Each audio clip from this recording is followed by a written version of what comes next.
अच्छा बेटा, हम लोग स्टार्ट कर रहे हैं फेब मार्च 2025, पेपर टू। तो पूरा पेपर हम लोगों ने अटेम्प्ट करना है। वालेकुम अस्सलाम बेटा, भेज दें, शेयर कर दें, जहाँ जिन्होंने ज्वाइन करना है कर लें भले। तो पूरा पेपर अटेम्प्ट करेंगे, section A, section B, section C, तीनों को बेटा हम लोग एक मर्तबा देख रहे होंगे। पहले सेक्शन ए से स्टार्ट करते हैं। क्या कहता है भाई? कहता है a global olive oil shortage. Olive oil shortage हमारे पास दुनिया में हो चुकी है। ग्लोबल का मतलब पूरी दुनिया, अब जाहिर सी बात है। Almost every kitchen in the US will pay the price for the intense heat and drought in Europe in the summer of 2023. Olive harvests in key countries were so poor that some analysts were concerned that there would be a world shortage of oil of olives to produce enough olive oil to meet the demand around the world. कहता है भाई, problem क्या हो रही है कि Europe से US जो है वो ऑलिव परचेज करता है, ठीक है, जिसका वो ऑलिव ऑयल बनाता है फिर वो आगे बेचता है। अब वो कहता है कि यार क्या हुआ है, इंटेंस हीट और ड्राउट की वजह से ऑलिव सही तरीके से हार्वेस्ट नहीं हो पाए। तो कहता है कि यार, एनालिस्ट जो हैं वो कहते हैं कि यार पूरी दुनिया में क्या क्रिएट हो गई है, शॉर्टेज ऑफ ऑलिव प्रोड्यूस जो है ना वो होना शुरू हो गई है। डिमांड ज़्यादा है, सप्लाई मार्केट में आपके पास दुनिया में कम है। तो अगर मैं यहाँ से एक की पॉइंट पहला हाईलाइट करूँ तो वो क्या है कि आपकी सप्लाई जो है वो क्या हो चुकी है भाई, फॉल हो चुकी है, सप्लाई ऑफ ऑलिव। आगे देखो। The dramatic reduction in the output of this typical household cooking oil has resulted in the consumer price of olive oil rising between 30% and 50% across the US। कहता है कि यार क्योंकि आपके पास सप्लाई जो है वो ओवरऑल गिर चुकी है पूरी दुनिया में, तो जब सप्लाई गिरेगी तो ऑटोमेटिकली बेटा आपकी प्राइसेस बढ़ना शुरू हो जाएंगी। एक सेकंड रुकिएगा सर।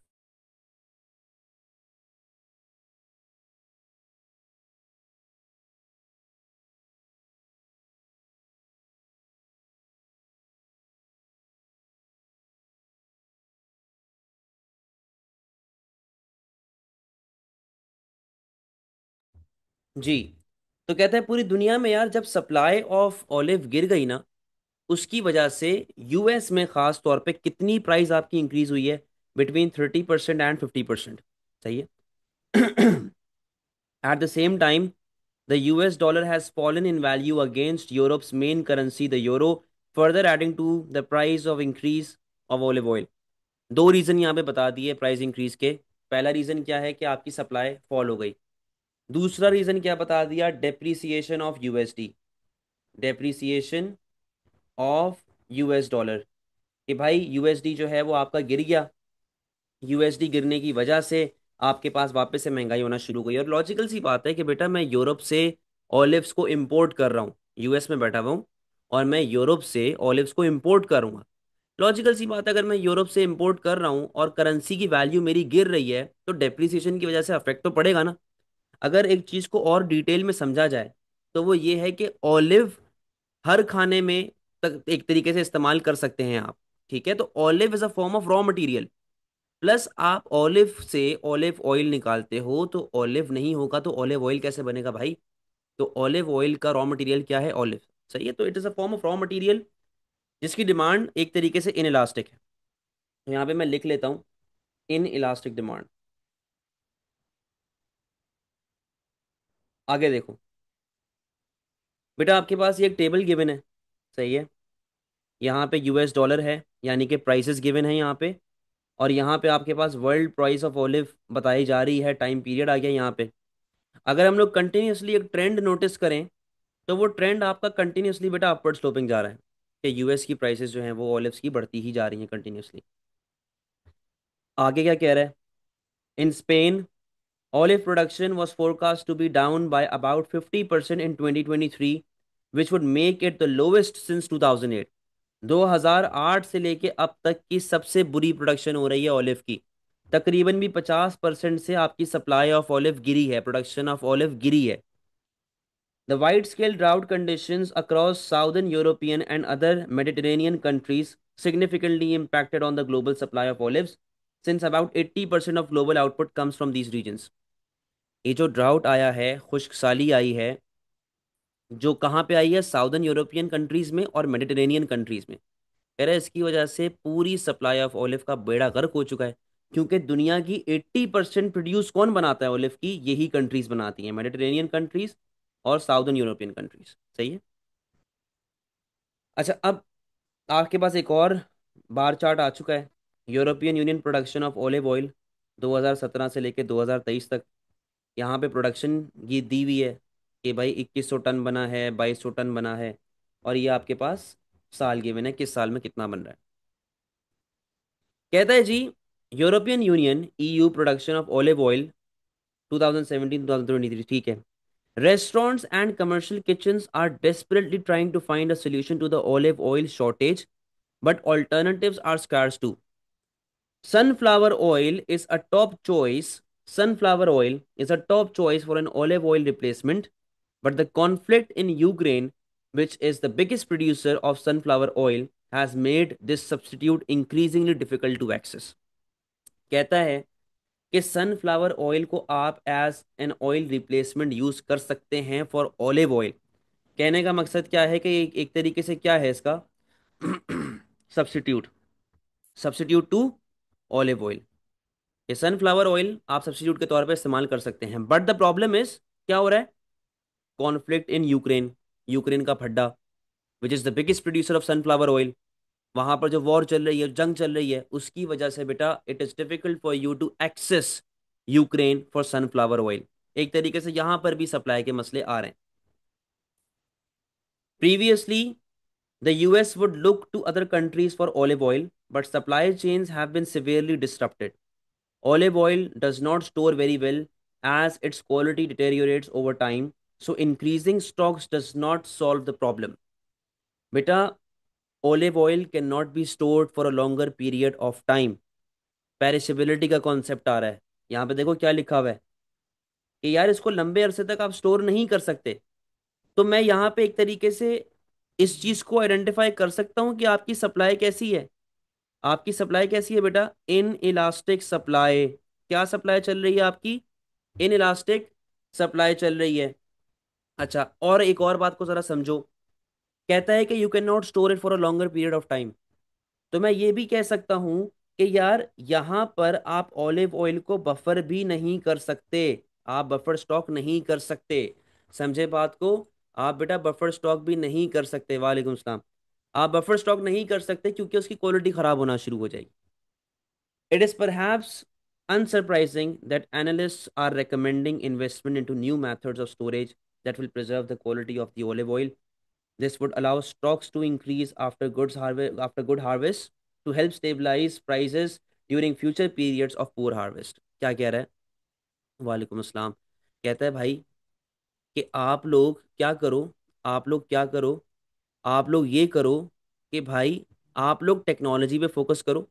आप लोग एक ऐसी टेक्नोलॉजी लेके आओ जिसमें क्या हो कि आप लोग उसकी लाइफ को बढ़ा दो, उसकी क्वालिटी खराब ना हो। ठीक है? क्या लिखा हुआ है? Preserve the quality of olive oil. सही है। This would allow stocks to increase after good harvest to help stabilise prices during future period of poor harvest. यार अगर कल को हमारे पास पुअर हार्वेस्ट आती है, कल को हमारे पास पुअर हार्वेस्ट होती है, तो ये बेटा ये मैं आपको किक कर रहा हूँ, आप में से फजूल बकवास नहीं करो। कौन है ये? एग्जाम्स होंगे नहीं होंगे, मैं तुम्हारे इस बातों का जवाब देने आया हूँ।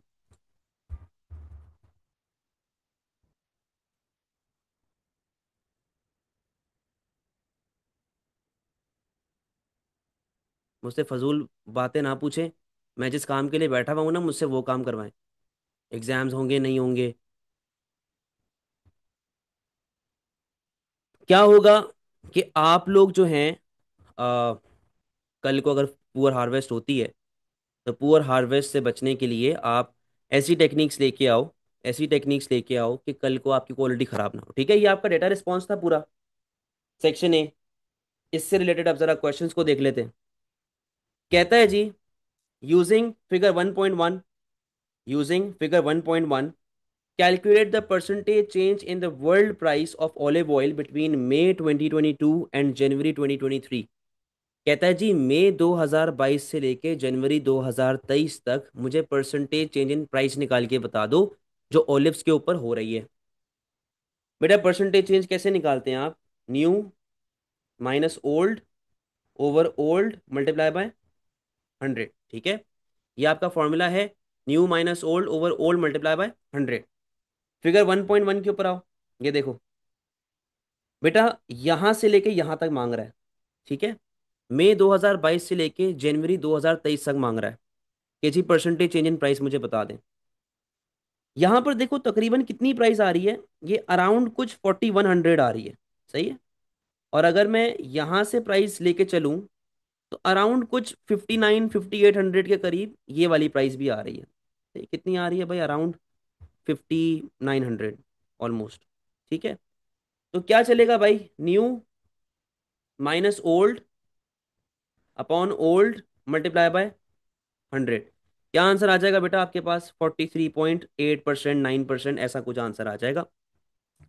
कैलकुलेशन आपने दिखानी है, आपने कैलकुलेशन दिखानी है बेटे, आपको यहाँ पे 2 मार्क्स मिल जाएंगे, ठीक है। सर उन्होंने प्राइस दी है ना, बार हाँ जी ये प्राइस है, this is price USD. Sir उन्होंने एग्जैक्ट वैल्यूज दी हुई हैं बेटा, एग्जैक्ट नहीं दी हुई। थोड़ा सा आपको एस्टिमेट, अच्छा एग्जैक्ट वैल्यूज दी हुई हैं। हाँ सही है, सॉरी, सही है, ये एग्जैक्ट वैल्यूज ही हैं। तो एग्जैक्ट वैल्यूज को लेके चले ना। एग्जैक्ट वैल्यूज आपकी क्या हैं, 5398, 5893, sorry, 5893 minus 4098 over 4098 multiply by 100। तो ये हम आपके पास बेटा राउंड ऑफ कर दिया, गलती हो गई, अब ये वैल्यूज़ ले लो आप। सही है, क्या अमाउंट आ जाएगा आपके पास, 43.8%, ठीक है। ये आपके पास सिंपल यहाँ के 2 मार्क्स मिल जाएंगे। नेक्स्ट पार्ट बी के ऊपर आइएगा। Some restaurants and commercial kitchens are using sunflower oil as an alternative to olive oil. Explain how economists could measure the impact of rising olive oil prices on the demand for sunflower oil. देखो जब उसने यहाँ पे एक बात लिख दी ना कि यार इकोनॉमिस्ट कैसे इस चीज़ को लेके चलेगा, तो यहाँ पर आपको वो कॉन्सेप्ट बताना है जहाँ पर हम लोग सब्स्टिट्यूट्स और कॉम्प्लीमेंट्स के बारे में देखते हैं कि हम लोग किस टॉपिक में इसके बारे में जिक्र करते हैं। तो बेटा आपको यहाँ पे नाम लिखना पड़ेगा, cross elasticity of demand. Cross elasticity of demand, कि जी economist cross elasticity of demand को यूज करते हैं to measure this kind of response. और क्योंकि sunflower oil can be used as an alternative to olive oil, तो यहाँ पर हम लोग किस कॉन्सेप्ट की बात कर रहे हैं बेटा, हम लोग बात कर रहे हैं सब्स्टिट्यूट गुड की, ठीक है। यहाँ पर आपको 2 मार्क्स मिल जाएंगे, सही है। पार्ट सी पे आज देखो, ये तो सिंपल सिंपल है, 2 2 मार्क के सवाल है, इनके अंदर इतनी कोई रॉकेट साइंस है नहीं, कितना सोचना पड़े आपको, ठीक है। पार्ट सी पे आओ। अच्छा जी, पार्ट सी पे आ जाए। पार्ट सी क्या कह रहा है, with reference to figure 1.2 and the help of demand and supply diagram, बेटा डायग्राम आपको बनानी है यहाँ पे लाजमी। Consider the possible impact of increased olive oil prices in 2023 on consumer surplus. अब देखो, कहीं ना कहीं पे शिफ्ट आ रहा होगा, या तो डिमांड में शिफ्ट आ रहा होगा या तो सप्लाई में शिफ्ट आ रहा होगा। अब हमें खुद ये जज करना है कि यार कहाँ पे शिफ्ट आ रहा है, कि डिमांड में आ रहा है या सप्लाई पे आ रहा है। अगर मैं केस की तरफ वापस जाऊं, तो बेटा यहाँ पे आपको कुछ रीजंस दिए हुए थे कि आपके पास किस पे अफेक्ट आ रहा है, सप्लाई जो है वो फॉल हो रही है आपकी, ठीक है। तो इक्विलिब्रियम की डायग्राम देखते हुए मुझे ये बताना है कि भाई कंज्यूमर सरप्लस पे क्या अफेक्ट आएगा। देखिएगा जरा। यहाँ पे आ गई प्राइस, यहाँ पे आ गई आपके पास क्वांटिटी, ठीक है।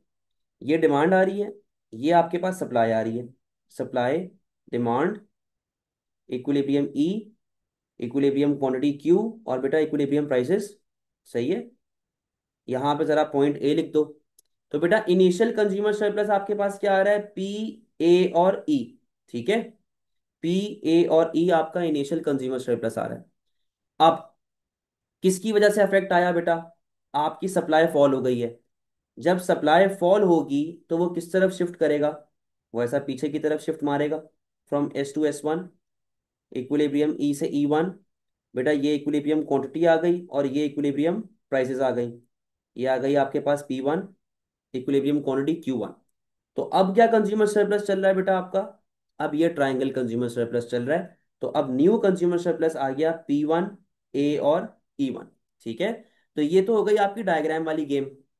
Explain using diagram. अब इसको एक्सप्लेन करो डायग्राम को देखते हुए कि भाई क्योंकि हमारे पास जो यूरोप है उसमें इंटेंस हीट थी, ड्राउट चल रहा था, सप्लाई फैक्टर्स पे मसले आ रहे थे। तो बेटा जब सप्लाई फैक्टर्स पे आपके पास मसले आएंगे, उसकी वजह से सप्लाई लेवल आपकी फॉल होगी, वो आपकी पीछे की तरफ शिफ्ट मारेगी। जब वो पीछे की तरफ शिफ्ट मारेगी तो बेटा उसकी वजह से आपकी प्राइसेस बढ़ना शुरू हो जाएंगी और कंज्यूमर सरप्लस आपका फॉल हो जाएगा। इस क्वेश्चन में किसी को कोई टेंशन थी? So do we have to draw diagrams in case studies even if the question doesn't mention? नहीं बेटा, जरूरत नहीं, जब तक मांगे ना तब तक जरूरत नहीं है। Sir inelastic, supply inelastic बनेगी सर? नहीं। Demand contracts from E to E one due to increase in price and supply increase due to doubt. क्या हो गया बेटा? जी बेटा, it is possible to score full marks in section A. Sir एक question है, इस क्वेश्चन में हम कितने पॉइंट्स देंगे डायग्राम एक्सप्लेन? बेटा 2 से 3 पॉइंट आपने एक्सप्लेन ही करना है, लेकिन अभी भी आंसर एंड नहीं हुआ है, अभी ये चल रहा है। यहां तक डायग्राम के अंदर बेटा किसी को कोई इश्यू? डायग्राम वाली गेम क्लियर हो गई है? अब बेटा उसने बोला हुआ था कंसिडर द इम्पैक्ट। जब भी वो कंसिडर द इम्पैक्ट की बात आपसे कर देता है, इसका मतलब है कि आपने इसके अंदर एक एंडिंग स्टेटमेंट देनी है कि यार इसकी कितनी ज्यादा आपके ऊपर, आपके कंज्यूमर सरप्लस पे अफेक्ट पड़ेगा, कितना ज्यादा आपके कंज्यूमर सरप्लस पे अफेक्ट पड़ेगा अगर आपकी प्राइसेस बढ़ जाती हैं तो बेटा आप यहाँ पे लिखेंगे, आप यहाँ पे लिखेंगे the extent to which consumer surplus will fall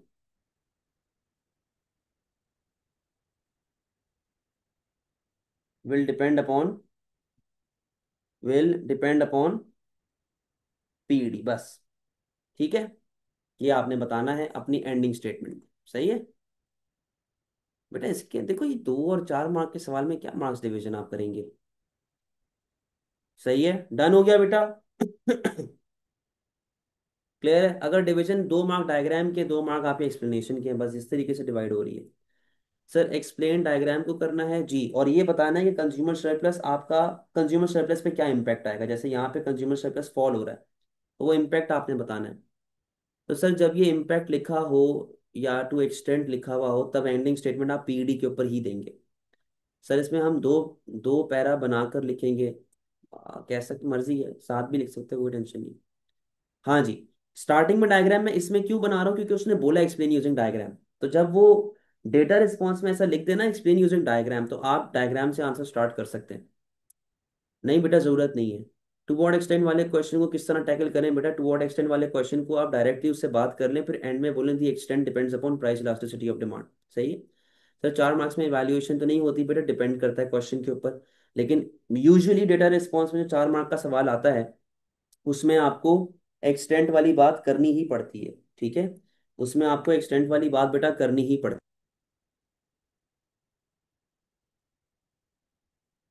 अच्छा, फिर क्या क्वेश्चन आया बेटा? Sir we have to explain the diagram जी, you have to explain the diagram. सही है, सही है भाई। अब नेक्स्ट क्वेश्चन पे आ जाओ।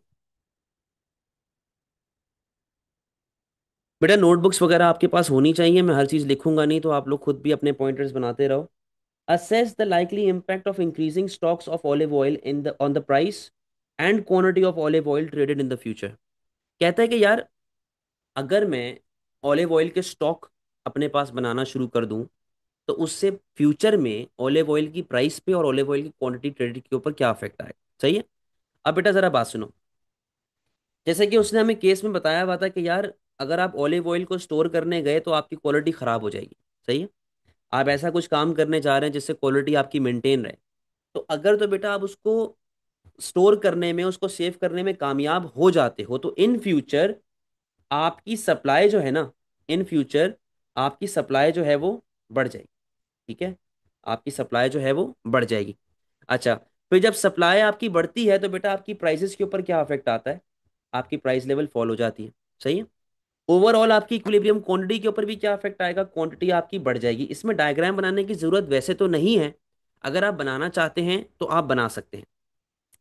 फिर आप इसका और पॉजिटिव पॉइंट क्या बताएंगे कि यार इन फ्यूचर अगर कल को वापस से मौसम खराब हो जाता है, कल को वापस से ड्राउट आ जाता है, कल को वापस से जो है हमारे पास मामला खराब होना शुरू हो जाते हैं, तो हम लोग अपनी सप्लाई को मेंटेन कर सकते हैं वहां पे। सही है।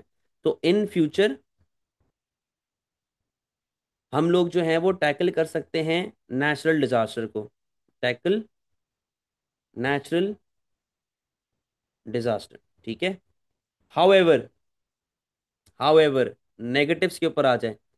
हाउएवर बेटा बात सुनो, जब हम लोग ऑलिव ऑयल को स्टोर करने जाएंगे, जब हम लोग अपनी क्वालिटी को मेंटेन करने जाएंगे, या फिर हम लोग चीज़ों को एक जगह पे रख रहे हैं, प्रॉब्लम क्या है? कॉस्ट। सबसे बड़ी बात कॉस्ट। आपको वहाँ पे ज़मीन चाहिए, आपको वेयर हाउस चाहिए, उस वेयर हाउस को संभालने के लिए वहाँ पे लोग चाहिए। आ, अब उसने खुद एक बात बताई थी कि यार आपकी क्वालिटी जो है वो मेंटेन नहीं हो सकती, तो आप कितने अरसे के लिए अपने ऑलिव ऑयल को स्टोर करोगे? टाइम पीरियड भी तो मैटर करता है ना यहाँ पे। अगर आपने लंबे अरसे के लिए स्टोर किया तो आपका तो ऑलिव ऑयल खराब हो जाएगा, तो there is a chance of depletion. सही है, there is a chance of wastage. ये सारी चीजें बेटा आपको बतानी। ठीक है। ये सारी चीजें आपको बतानी। अगर आप अभी बफर करना शुरू कर दोगे, अभी स्टोर करना शुरू कर दोगे, तो अभी करंट टाइम पे तो बेटा सप्लाई कम हो जाएगी ना। जब करंट टाइम पे सप्लाई कम होगी तो प्राइस बढ़ना शुरू हो जाएगी। सोचने वाली बात है। अब आते हैं इसके इवैल्यूएशन के ऊपर, कंक्लूजन पे कि भाई क्या करना चाहिए, क्या आपको ओवरऑल फायदा होगा या नहीं होगा। तो बेटा इसको आप सेफ तरीके से खेलोगे, इसको आप सेफ तरीके से खेलेंगे। आप अपने कंक्लूजन में लिखेंगे कि यार it depends upon the quantity of olive oil being stored, being buffered. It depends upon the measures taken to store या to maintain the quality of that olive oil. ऊपर बताया था ना कि आप अपने आप को एडवांस करें, टेक्नोलॉजी अच्छी लेके आएं जिससे आपकी क्वालिटी मेंटेन रहे। तो आप ये बातें बताओ अपने कंक्लूजन में कि भाई आपकी फैसिलिटीज कैसी हैं।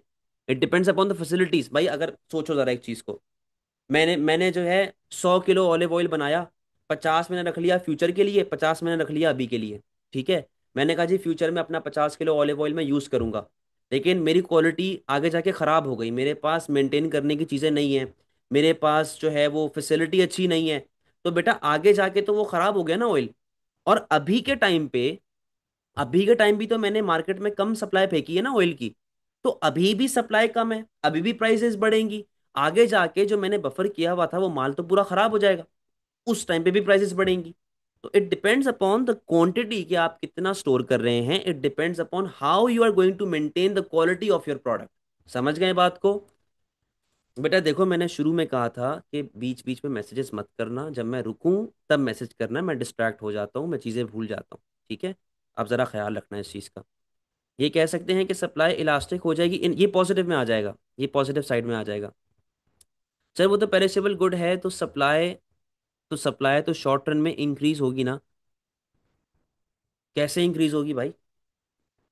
लेकिन फिर 6 मार्क्स के लिए इतना कुछ लिखना नहीं होगा विदाउट डायग्राम। बेटा डायग्राम तो आपकी मर्जी है ना इसमें बनाने की। इट इज़ नॉट मैंडेटरी कि आप यहाँ पे डायग्राम बनाएं, वो आपकी मर्जी है, बनाना चाहते बना लें। सर पॉजिटिव पॉइंट वापस से बता देगा, मैं इंटरनेट लैग्ड। बेटा मैं ये कह रहा था कि जब अगर आप अभी से माल को स्टोर करना शुरू कर देंगे, ऑलिव ऑयल को स्टोर करना शुरू कर देंगे, तो इन फ्यूचर मार्केट में सप्लाई बढ़ जाएगी। तो सप्लाई बढ़ती है तो प्राइस ऑटोमेटिकली कम हो जाती है, और इक्विलिब्रियम क्वांटिटी भी आपकी बढ़ेगी। ठीक है, क्योंकि उसने ये देखो क्या पूछा हुआ है। सही है। फिर इन फ्यूचर आपके पास नेचुरल डिजास्टर जो है, अगर कल को होता है, वापस से ड्राउट आना शुरू हो जाते हैं, वापस से जलजले आ जाते हैं, वापस से गर्म मौसम आ जाता है, तो उस पॉइंट पर जब ऑलिव्स कम उग रहे हैं, आप अपनी जो स्टॉक की भी अमाउंट थी, उस स्टॉक की भी अमाउंट को वापस से मार्केट में ला सकते हो। Sir depends upon the time period. बेटा ये कंक्लूजन में आएगा। Can we write this thing in evaluation? It also depends upon the circumstances. What if the current and forecasted situation is looking good and we don't need to store? हाँ, लिख सकते हैं। Sir पूरा साल long run में तो ख़राब हो जाएगा, लॉन्ग रन में तो ख़राब हो जाना, तो सप्लाई सिर्फ शॉर्ट टर्म में इंक्रीज होगी। देखो बेटा वो शॉर्ट टर्म की तो बात ही नहीं कर रहा ना आपसे, यही तो प्रॉब्लम है कि आप लोग पढ़ते नहीं हो क्वेश्चन को। शॉर्ट रन की तो वो बात ही नहीं कर रहा ना, वो किसकी बात कर रहा है? फ्यूचर। फ्यूचर क्या होता है? Long run. बेटा इवैल्यूएशन में आपको ये बताना है कि अगर मैं आज ऑलिव ऑयल को स्टॉक करता हूँ तो इन फ्यूचर क्या वो मुझे फ़ायदा देगा। केस के साथ मैंने यहाँ पे ये लिंक किया है कि अगर आप लंबा अरसा स्टोर करेंगे तो क्वालिटी ऑफ ऑयल ख़राब हो जाती है। तो इट डिपेंड्स अपॉन आप कितना ऑयल को स्टोर कर रहे हैं। इट डिपेंड्स अपॉन आप कितना, किस इन्वायरमेंट में उसको रख रहे हैं, आप क्या टेक्नोलॉजी यूज़ कर रहे हैं कि उसकी क्वालिटी ख़राब ना हो। Sir but this is a perishable good. बेटा देखो, आप लोग केस क्यों नहीं पढ़ रहे हो? क्या लिखा हुआ है यहाँ पे? It is perhaps unsurprising that analysts are recommending investment into new method of storage that will preserve the quality of olive oil. मैंने इससे लिंक किया है, तो एप्लीकेशन भी तो देनी होती है कि नहीं? सर इसमें ड्रॉबैक्स का वेदर का भी दे सकते हैं, हाँ दे सकते हो सर। इवैल्यूएशन में डिपेंड अपॉन टाइम, हाँ हो सकता है। Sir in the question can we talk about hypothetical that are the opposite of the case study? नहीं बेटा, जो केस स्टडी में लिखा हुआ है आपने उसी से लिंक करना है। सर 6 मार्क वाले की लेंथ, यार देखो लेंथ वेंथ के सवाल मुझसे नहीं पूछा करो। Might be stupid point but क्या पता olive oil production increase in future. ये भी एक सही पॉइंट है, ये भी एक सही पॉइंट है। आजान कह रहे हैं कि सर हो सकता है कि फ्यूचर में जाके आपके ऑलिव ऑयल की प्रोडक्शन बढ़ जाए। तो बेटा अगर फ्यूचर में जाके ऑलिव ऑयल की प्रोडक्शन बढ़ जाती है और हमने अभी भी माल स्टोर करके रखा हुआ है, तो इन फ्यूचर क्या हो जाएगा कि यार सप्लाई बहुत बढ़ जाएगी। तो ये भी एक मसला आ सकता है कि यार जो ऑयल है वो ज़्यादा इस्तेमाल नहीं हो रहा, वो ख़राब हो जाए या फिर एक्सपोर्ट ना हो रहा हो, तो ये प्रॉब्लम आप लिख सकते हो। सर इसमें लॉन्ग रन का बता सकते हैं, cuz it takes time to grow olive? हाँ हाँ बिल्कुल बता सकते हैं आप। सर प्लस ऑफ सप्लाई बिल्कुल बता, सही है। ठीक है भाई साहब, सबके क्वेश्चंस हो गए, सबके क्वेश्चंस हो गए। अब पार्ट ई पे आ जाओ बेटा, प्लीज़ बीच में मैसेज मत करना, मैं रुकूंगा तब सवाल पूछना, ठीक है? अभी कोई मैसेज ना करो। पार्ट ई पे आ जाओ। Assess the extent to which a fall in the value of the US dollar against the euro is likely to affect US imports of olive oil from EU. अगर यूएस डॉलर गिर जाता है against euro, यानी कि depreciation of currency हो जाती है, तो उससे इंपोर्ट्स ऑफ ऑलिव ऑयल जो हम लोग यूरोपियन यूनियन से कर रहे हैं उस पर क्या इंपैक्ट पड़ेगा, ये सवाल है। ठीक है, तो बेटा आइएगा जरा इसको हम लोग एक नज़र देख लेते हैं। पहले तो मैं सिंपल टर्म्स में क्या करूंगा, डेप्रिसिएशन ऑफ करेंसी को डिफाइन कर दूंगा। ठीक है, सिंपल टर्म्स में मैंने क्या करना है, मैंने डेप्रिसिएशन ऑफ करेंसी को डिफाइन कर देना है। ठीक है जी। अच्छा, अब यहाँ पे गेम क्या चल रहा है बेटा? ऑलिव ऑयल मैं इंपोर्ट करता हूँ यूरोप से, मैं यूएस में बैठा हुआ हूँ, मेरी करेंसी की वैल्यू गिर गई। सबसे बड़ी प्रॉब्लम यहाँ पे क्या आ रही है कि olive oil is use as a raw material. एक तरीके से खाने पीने में ऑलिव ऑयल यूज होता है। तो बेटा मैं ये कह सकता हूँ कि उससे आपकी कॉस्ट ऑफ प्रोडक्शन बढ़ेगी। और जब आपकी कॉस्ट ऑफ प्रोडक्शन बढ़ेगी, एंड क्योंकि olive oil being inelastic in nature, sir ये इनइलास्टिक इन नेचर क्यों है? क्योंकि रॉ मटेरियल है। ठीक है, ये इनइलास्टिक इन नेचर है, रॉ मटेरियल है, कॉस्ट ऑफ प्रोडक्शन आपकी बढ़ जाएगी। जब कॉस्ट ऑफ प्रोडक्शन बढ़ेगी तो बेटा आपकी प्राइसेस बढ़ने का डर है, लीडिंग टू इन्फ्लेशन। और अगर और डिटेल में आपने जाना है तो ये कौन सी इन्फ्लेशन लेके आएगा? Cost push. क्यों? क्योंकि कॉस्ट ऑफ प्रोडक्शन बढ़ रही है आपके पास। ठीक है, उसके अलावा मेरे पास दूसरा प्रॉब्लम यहाँ पे क्या आएगा कि बिजनेसेस की प्रॉफिटेबिलिटी गिर जाएगी। तो जब बेटा बिजनेस की प्रॉफिटेबिलिटी गिरेगी तो वो री इन्वेस्ट नहीं कर पाएंगे, वो ग्रो नहीं कर पाएंगे, जिससे मुल्क में एम्प्लॉयमेंट वगैरह नहीं आएगी, गवर्नमेंट को टैक्सेस नहीं कलेक्ट हो पाएंगे। ठीक है, हाउएवर अगर मैं बेटा इसके अगेंस्ट बात करूं कि यार ये बेनिफिशियल कैसे होगा डेप्रिसिएशन ऑफ करेंसी, बेनिफिशियल बेटा ये इस तरीके से होती है कि यार हम लोग जो हैं फिर चीप, देखो कर दिया मैसेज शुरू हो गया, हम लोग चीपर ऑल्टरनेटिव्स की तरफ जा सकते हैं, हम लोग चीपर ऑल्टरनेटिव्स की तरफ जा सकते हैं। यूएस जो है वो फिर कोशिश करेगा कि चीपर ऑल्टरनेटिव्स की तरफ जाना शुरू हो जाए।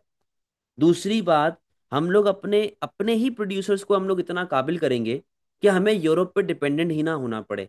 यानी कि देयर इज अ चांस कि यूएस जो है अपनी रिसोर्सेज को डाइवर्ट कर दे टू प्रोड्यूस ओलिव्स देमसेल्फ। ठीक है, तो इससे encourage producers to produce olives, to produce olives. सही है, ये चीज आप यहाँ पे लिख सकते हैं। समझे बात को? फिर आप यहाँ पे यूक्रेन वाली बात भी डाल सकते हो कि यार sunflower oil, sunflower oil is a substitute to olive oil. लिखा हुआ है जी कि यूक्रेन आपके पास सबसे बड़ा प्रोड्यूसर है, लेकिन बेटा Ukraine is not the only producer of sunflower oil. Ukraine से अगर आप नहीं मंगवा पा रहे सनफ्लावर ऑयल, तो आपके पास और भी तो 150-200 मुल्क हैं जिनसे आप मंगवा सकते हो। तो आप बोलेंगे कि भाई you can use alternatives, you can go for cheaper alternatives, जैसे कि सनफ्लावर ऑयल हो गया। इन कंक्लूजन, इन कंक्लूजन भाई क्या होना चाहिए? क्या ओवरऑल यूएस को फायदा होगा या ओवरऑल यूएस को नुकसान होगा? बेटा in conclusion it depends, it depends upon how necessary olive oil is for US. It depends upon how much olive oil is imported from Europe. सही है। How much olive oil is imported from Europe, it depends upon these conditions. कि भाई आप कितना तेल मंगवाते हैं Europe से, या आपके लोग कितना डिपेंडेंट हैं ऑलिव ऑयल के ऊपर, क्या वो ऑलिव ऑयल के अलावा कोई और चीज़ लेंगे भी कि नहीं लेंगे, क्या आपके पास और सब्स्टिट्यूट्स अवेलेबल हैं कि नहीं है। बिल्कुल अवेलेबल है यार। सनफ्लावर ऑयल भी तो सब्स्टिट्यूट है ना आपका। तो आप उसको ये बताएं कि अगर तो आपकी डिमांड बहुत ही ज्यादा इनइलास्टिक है कि नहीं जी मैं तो कोई और खा ही नहीं सकता, तब प्रश्न है, तब प्रॉब्लम है। लेकिन अगर आप थोड़े से फ्लेक्सिबल हैं और आप थोड़ा सा चेंज होना समझते हैं अपने आप को, तो भाई फिर कोई ऐसा टेंशन वाली बात नहीं है। फिर डेप्रिसिएशन आपके लिए उल्टा फायदा है, क्योंकि फिर आपके एक्सपोर्ट्स बूम होने में वो आपको फायदा देंगे। समझे बात को। अच्छा जी, कोई क्वेश्चन बेटा। पहला सवाल आया, can we say that in the long run subsidy will be found hence reducing. बिल्कुल सही कह रहे हैं आप। सही कह रहे हैं आप बिल्कुल। सर इम्पोर्टेंट इन्फ्लेशन का जिक्र कर सकते हैं। बेटा important inflation is something else. वो अलग कॉन्सेप्ट है। वो ये होता है कि यार दूसरी कंट्री में महंगाई आई, तो वहां से महंगी कॉस्ट ऑफ प्रोडक्शन वाला गुड आ रहा है, तो फिर उसकी कंट्री से मेरी कंट्री में महंगाई ट्रांसफर हो रही है, ये इम्पोर्टेंट इन्फ्लेशन होता है। तो अलग कॉन्सेप्ट है।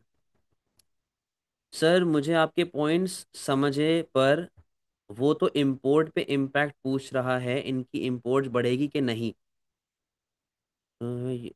बेटा ओलिव ऑयल की इम्पोर्ट की बात कर रहा है वो ओवरऑल इम्पोर्ट की बात नहीं कर रहा, वो ओलिव ऑयल की इम्पोर्ट्स की बात कर रहा है कि ओलिव ऑयल की इम्पोर्ट्स पे क्या अफेक्ट पड़ेगा और ओलिव ऑयल के फिर खर्चे पे क्या अफेक्ट पड़ेगा। ठीक है जी।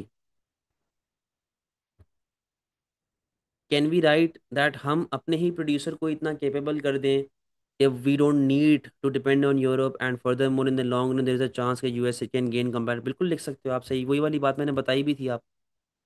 सर एक्सचेंज रेट के ग्राफ के कितने मार्क्स होंगे, मतलब एक्सचेंज रेट का ग्राफ कहाँ से आ गया यहाँ पे भाई।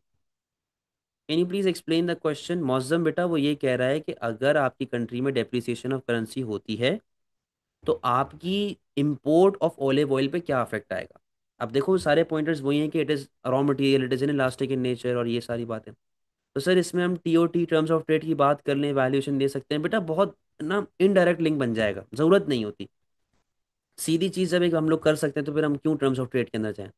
सर ओ लेवल के सेक्शन ए में एप्लीकेशन इतनी नहीं होती, इससे ज़्यादा ए एस लेवल में एप्लीकेशन होती है। तो बेटा एप्लीकेशन ओ लेवल में भी थी, आपको सिखाई नहीं गई होगी या तो आप समझे नहीं होगे। डेटा रिस्पॉन्स क्यों दिया हुआ है, ये क्यों, ये कोई अखबार है, मुझे बताओ। ये क्या जंगनामा है क्या। बेटा अखबार तो नहीं है ना, ये केस दिया हुआ है कि आपको इसको देख के आंसर लिखने। समझे।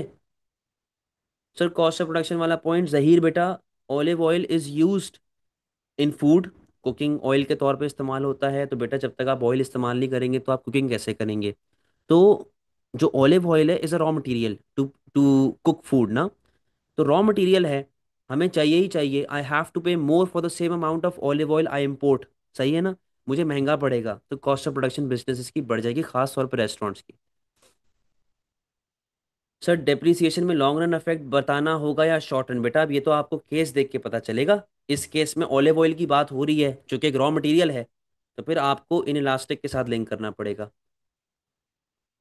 Sir how do we assess what to write in the evaluation. देखो बेटा ये भी वही वाली बात है, क्वेश्चन पर डिपेंड करता है। अब अगर तू ये बात कहता है ना अपने केस में, देखो मेरी बात सुनो, अगर वो अपने केस में कहता कि नहीं जी हमें चाहिए ही चाहिए यूरोप से, वरना हम मर जाएंगे, हमारे पास और कोई ऑप्शन नहीं है, हमें उनके तेल का टेस्ट बड़ा पसंद है, हमें ये है वो है, तब मैं कंक्लूजन क्या लिखता कि हाँ यार मुल्क के लिए मसला है। क्यों, क्योंकि we are dependent on Europe. लेकिन यहाँ पे उसने आपको ऑप्शंस दे दिए ना कि भाई आपके पास सनफ्लावर ऑयल भी है, आपके पास और भी कंट्रीज हैं। समझे। तो यहाँ पर आप टू साइडेड मतलब गेम खेल सकते हो कि डिपेंड्स वाला गेम। फिर हम वो क्यों नहीं मेंशन कर रहे कि पीईडी इनइलास्टिक होगी तो ही बढ़ेगा, ऐसे बेटा किया तो है, मैंने एक्सप्लेनेशन में बताया तो था आप लोगों को। मैक्सिमम कितना टाइम लगाना चाहिए सेक्शन ए में। बेटा सेक्शन ए में आपको लगाना चाहिए 30 मिनट, 30 मिनट से 1 सेकंड ज़्यादा भी आप लोग नहीं लगाएंगे। और सेक्शन ए आप लोग आखिर में करेंगे। ठीक है। डेप्रिसिएशन से बूम कैसे आएगा। बेटा बूम इस तरह आ सकता है कि जब मेरी कंट्री में डेप्रिसिएशन हो रही है तो मेरे एक्सपोर्ट्स बढ़ना शुरू हो जाएंगे, तो उससे मेरे पास फायदा होना शुरू हो जाएगा। लेकिन वो इस क्वेश्चन से इतना रेलेवेंट है नहीं। सर लास्ट डे पे यार, लास्ट डे वास्ट डे की बात लास्ट डे पे करेंगे। Sir how can we assess what to write in the evaluation in general, ये मैं आपको आंसर कर चुका हूँ। सर अगर इंडिया ने अटैक किया तो यार देखो फिर वही घटिया सवाल, मैं स्क्रीन के अंदर घुस के मारूंगा तुम लोगों को। समझ, तुम पागल हो क्या तुम लोग यार, पागल हो।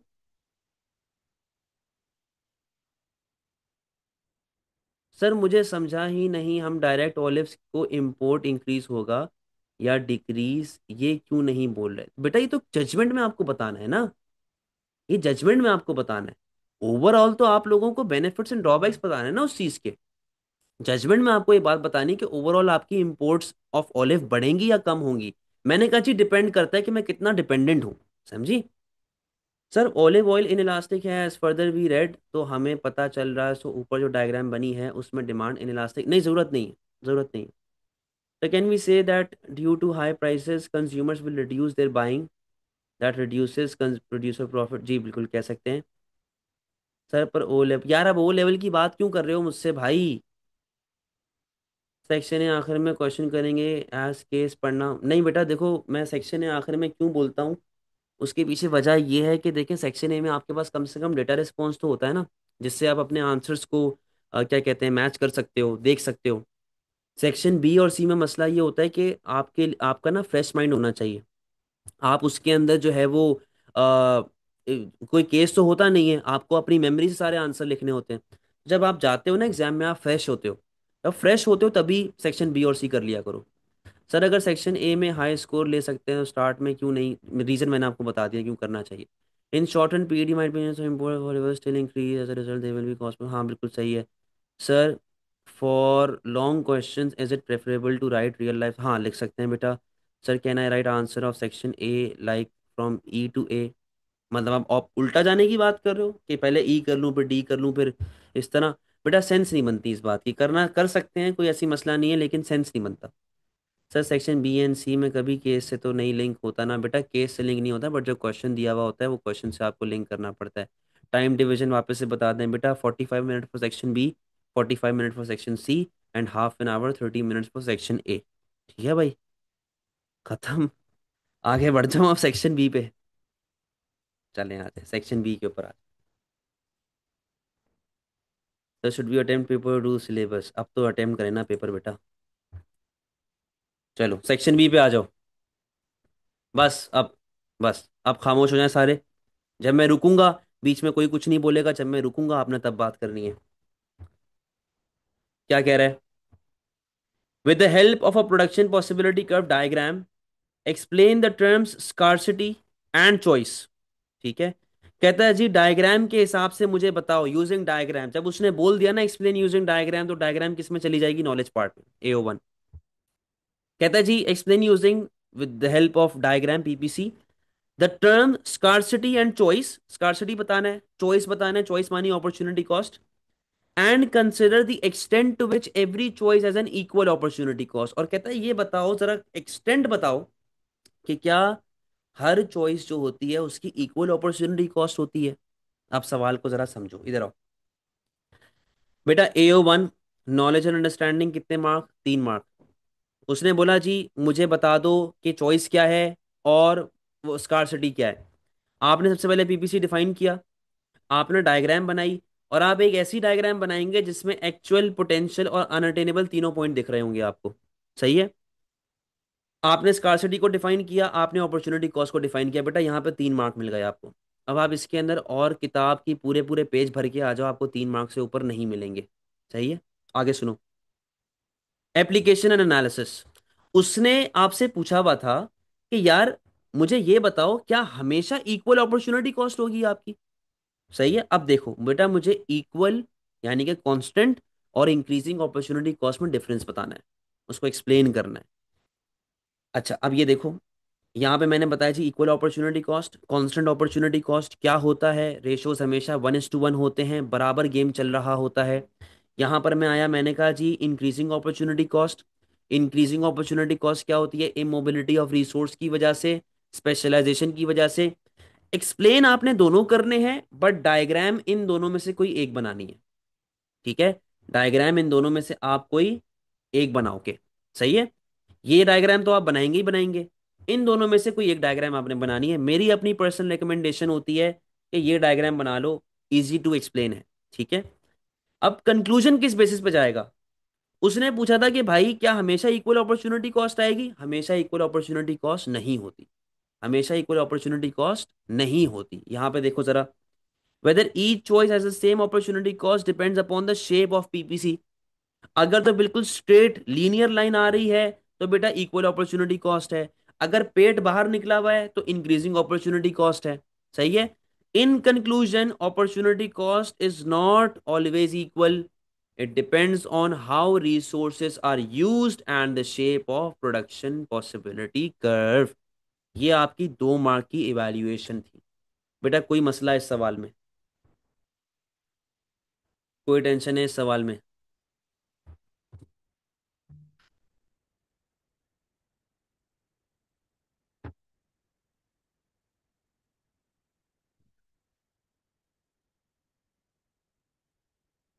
सर AO2 समझ नहीं आया? एनालिसिस पार्ट वापस से बता दें। अच्छा देखो, बेटा वो आपसे पूछ रहा था, मुझे ये बताओ कि हर चॉइस की इक्वल अपॉर्चुनिटी कॉस्ट होती है? मुझे एंड में ये बताना है ना कि नहीं होती। तो जब तक मैं उसको बताऊंगा नहीं, जब तक मैं उसको यहाँ नहीं बताऊंगा कि इक्वल में और इंक्रीजिंग में फर्क क्या होता है, तब तक मैं अपनी जजमेंट कैसे पास ऑन करूंगा? तो पहले तो मुझे उसको ये बताना पड़ेगा ना कि भाई कितनी तरह की अपॉर्चुनिटी कॉस्ट आपके पास होती है। एक इंक्रीजिंग होती है और एक आपके पास कांस्टेंट होती है। तो इस तरीके से बेटा आपको अपने आंसर को लेके चलना पड़ेगा। और कोई सवाल? चलो अपॉर्चुनिटी कॉस्ट एक्सप्लेन करना, एग्जाम्पल लेना है क्योंकि इनिशियल इतना प्रोडक्शन। हाँ एग्जाम्पल दे दें आप। Sir do we mention curve that's invert? नहीं नहीं, ज़रूरत नहीं है, ज़रूरत नहीं है। सर ये फैक्टर एंडाउमेंट्स पर भी डिपेंड करता है? जी बिल्कुल करता है। और कोई सवाल?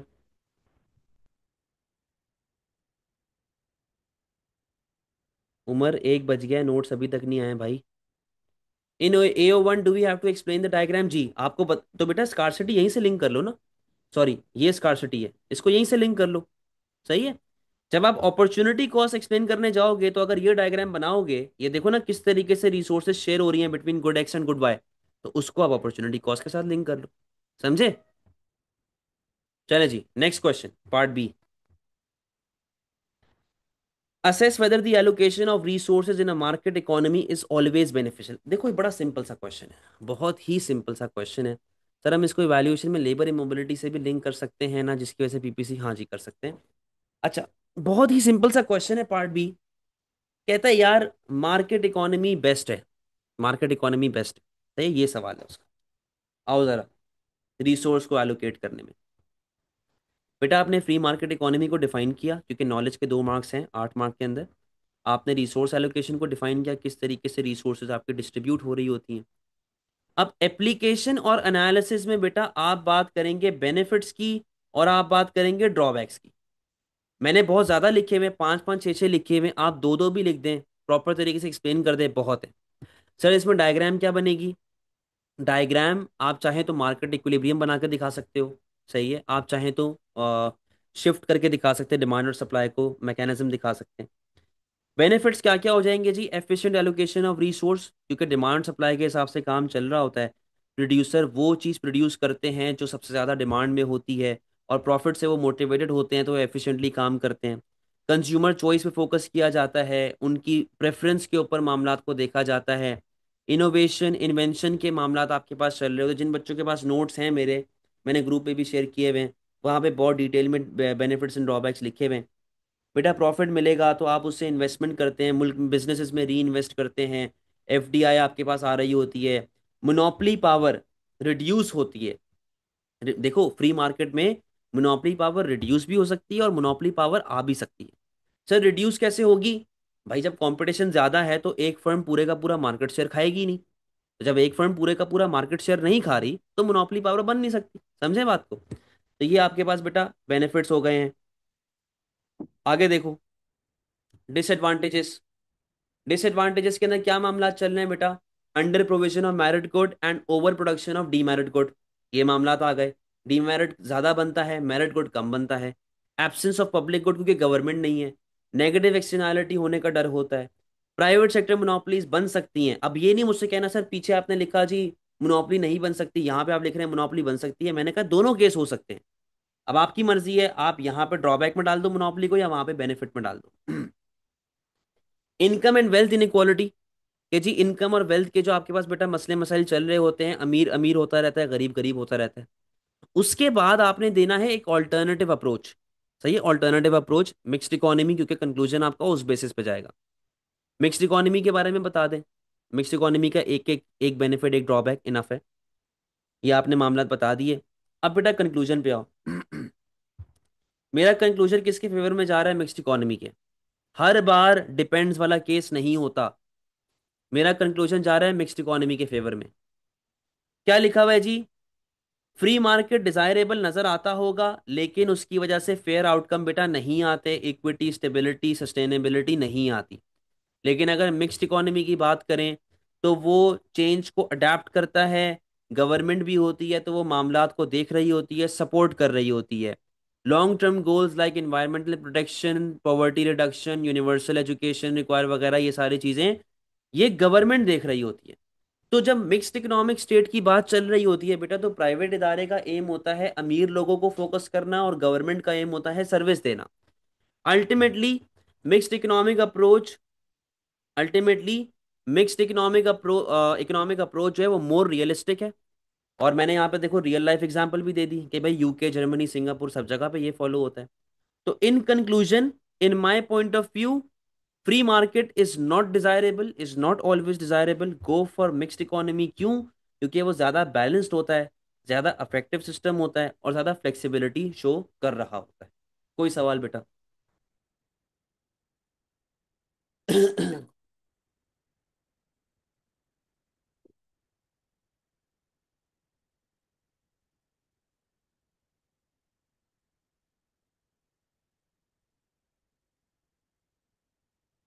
मोहित बेटा, ये मैं बताऊंगा आपको आगे जाके इसी पेपर में। कोई सवाल तो नहीं है बेटा? आसान सवाल था, इजी सा क्वेश्चन था। जी बेटा, वो ड्राइव जो मैंने शेयर किया उस पे है। दो प्रोज दो कॉन्स काफी हैं, बट आपको कंपेयर भी करना है विद एन अल्टरनेटिव पॉलिसी। सही है। बेटा ये तकरीबन ही पूरे पूरे आंसर कंस्ट्रक्ट हुए हुए हैं, बस आपको थोड़ा सा अपना दिमाग भी इस्तेमाल करना है। और आप पॉइंटर्स बनाएंगे तो आंसर आपका रेडी हो जाएगा। सर इवैल्यूएशन में कहाँ गया? हाँ, इवैल्यूएशन में जिस साइड को सपोर्ट कर रहे हैं उसका एडवांटेज लिखें, और दूसरे का डिसएडवांटेज। बाकी कंक्लूजन में क्या लिखेंगे? तो भाई आपने जब एडवांटेज बता दिया, आपने डिसएडवांटेज बता दिया, तो कंक्लूजन में ये बताओगे ना कि भाई इस वजह से ये चीज़ बेहतर है। Chain of analysis is important. जाहिर सी बात है बेटा, वरना मार्क्स कैसे मिलेंगे आपको? भेज दूंगा मैं। सर अगर इकोनॉमिक सिस्टम पे आता है तो हमेशा मिक्स्ड इकोनॉमी ही बेहतर है। देखो क्योंकि वो यार देखो, कुछ चीज़ें होती हैं जो मतलब जस्टिफाइड है। भाई अगर मैं आपसे बोलूं कि भाई 1+1 = 2 होता है, कि 1+1 = 3 होता है, आप उस टाइम पे ये तो नहीं बोलोगे ना कि इट डिपेंड्स। या आप ये तो नहीं बोलोगे ना कि नहीं जी 3 होता है। फिर आप कोई सी भी मैथ्स लगा दो, कोई सा भी रूल लगा दो, कोई फर्क बेटा उससे नहीं पड़ता, क्योंकि वो चीज़ जस्टिफाइड है ही नहीं। इसी तरह जो बेस्ट इकोनॉमिक सिस्टम है ना, वो मिक्स्ड इकोनॉमी है। ये फैक्ट है। क्योंकि फ्री मार्केट वाला कहीं ना कहीं डंडी मार ही देता है। समझे दाऊद? जी बेटा, ऑल्टरनेटिव के भी ड्रॉबैक आप देंगे। सर ये आपने सेंड हाँ किए हुए हैं बेटा, ये ड्राइव पे ग्रुप पे मैंने सपोर्ट ग्रुप पे किया हुआ है। सर चेन ऑफ एनालिसिस को करने का तरीका बता दें। बेटा मैं देखो, ये टाइम पे बैठ के मैं आपको चेन ऑफ एनालिसिस तो नहीं करना सिखा सकता ना। In valuation will tell advantage of mixing. हाँ बेटा सही है। सर अगर वो पूछे मार्केट एंड प्लान, तो हम तब भी मिक्स की बात करेंगे? नहीं बेटा, तब आपको मार्केट और प्लान पे रहना है। फिर आपको देखना है कि दोनों में से कौन सा बेहतर है। सर ये लिख सकते हैं कि फ्री मार्केट अनडिजायरेबल हो सकती हैं because of information failure. Very good, लिख सकते हो आप। सर यस सर, क्योंकि प्लान और फ्री दोनों हमेशा मसला होता है। हाँ sir, I am not in the group, can I be added please? बेटा मुझे व्हाट्सएप पे टेक्स्ट कर देना। सर मुझे पूछना था कि डी कैसे आ जाता है अच्छे खासे बच्चों का? बेटा वो आपकी अपनी हरकतों की वजह से आता है। अच्छे खासे तो नहीं हुए ना आप, अगर आपका डी आ रहा है तो। कितने नीचे कितना थ्रेशोल्ड गिरा हुआ है, मेरे ख्याल में 17-18 या ऐसे कुछ पे डी आता है 60 में से। अगर आप लोग 17-18 स्कोर कर रहे हो तो भाई बड़ी शर्म की बात है। 3A पे आ जाए। अच्छा अब देखो, एग्जामिनर ना थोड़ा सा कमीनापन करना शुरू हो गया, थोड़े से ना इस तरह के शैतानी क्वेश्चंस पूछना शुरू हो गया है। जरा समझना है इस क्वेश्चन को। 3A कहता है explain the difference between public good and private good. ठीक है, अब देखो सवालों को तोड़ो। Explain the difference between public good and private good. बेटा ये AO1 है, ये नॉलेज पार्ट, इसको साइड में कर। ये नॉलेज पार्ट है, आपको इसको एक्सप्लेन करने के 3 मार्क मिलेंगे। And consider the extent to which a beach could be described as a public good. कहता है जी बीच, सीव्यू, अपना कराची का सीव्यू, क्या हम लोग इसको पब्लिक गुड रेफर कर सकते हैं? ये सवाल है। आओ जरा गला खराब हो गया यार एक तो देखें जरा बेटा, knowledge and understanding, public good आपने बताया, पब्लिक गुड की कैरेक्टरिस्टिक्स आपने बताई, non rivalrous, non excludable, non rejectable. Private good आपने बताया, प्राइवेट गुड की आपने कैरेक्टरिस्टिक्स बता दी कि जी राइवलरस होता है, एक्सक्लूडेबल होता है। कितने मार्क मिल गए? साइड। 3 मार्क लेके आप बैठ गए हो। अब आगे देखो बेटा, पूरा आंसर आपका किसके साथ लिंक होगा? बीच के साथ। उसका सवाल क्या था? क्या बीच को हम लोग पब्लिक गुड रेफर कर सकते हैं? तो हमें एक्सप्लेनेशन किस हिसाब से देनी है कि यार किन सूरतों में बीच, समंदर, सीव्यू जो है वो पब्लिक गुड हो सकता है या नहीं हो सकता, हमने इस बेसिस पे बहस करनी है। पहली बात तो आओ जरा बीच की बात करते हैं according to non rivalrous behaviour. What is non rivalrous? मेरी वजह से दूसरों के लिए चीज कम नहीं पड़ेगी।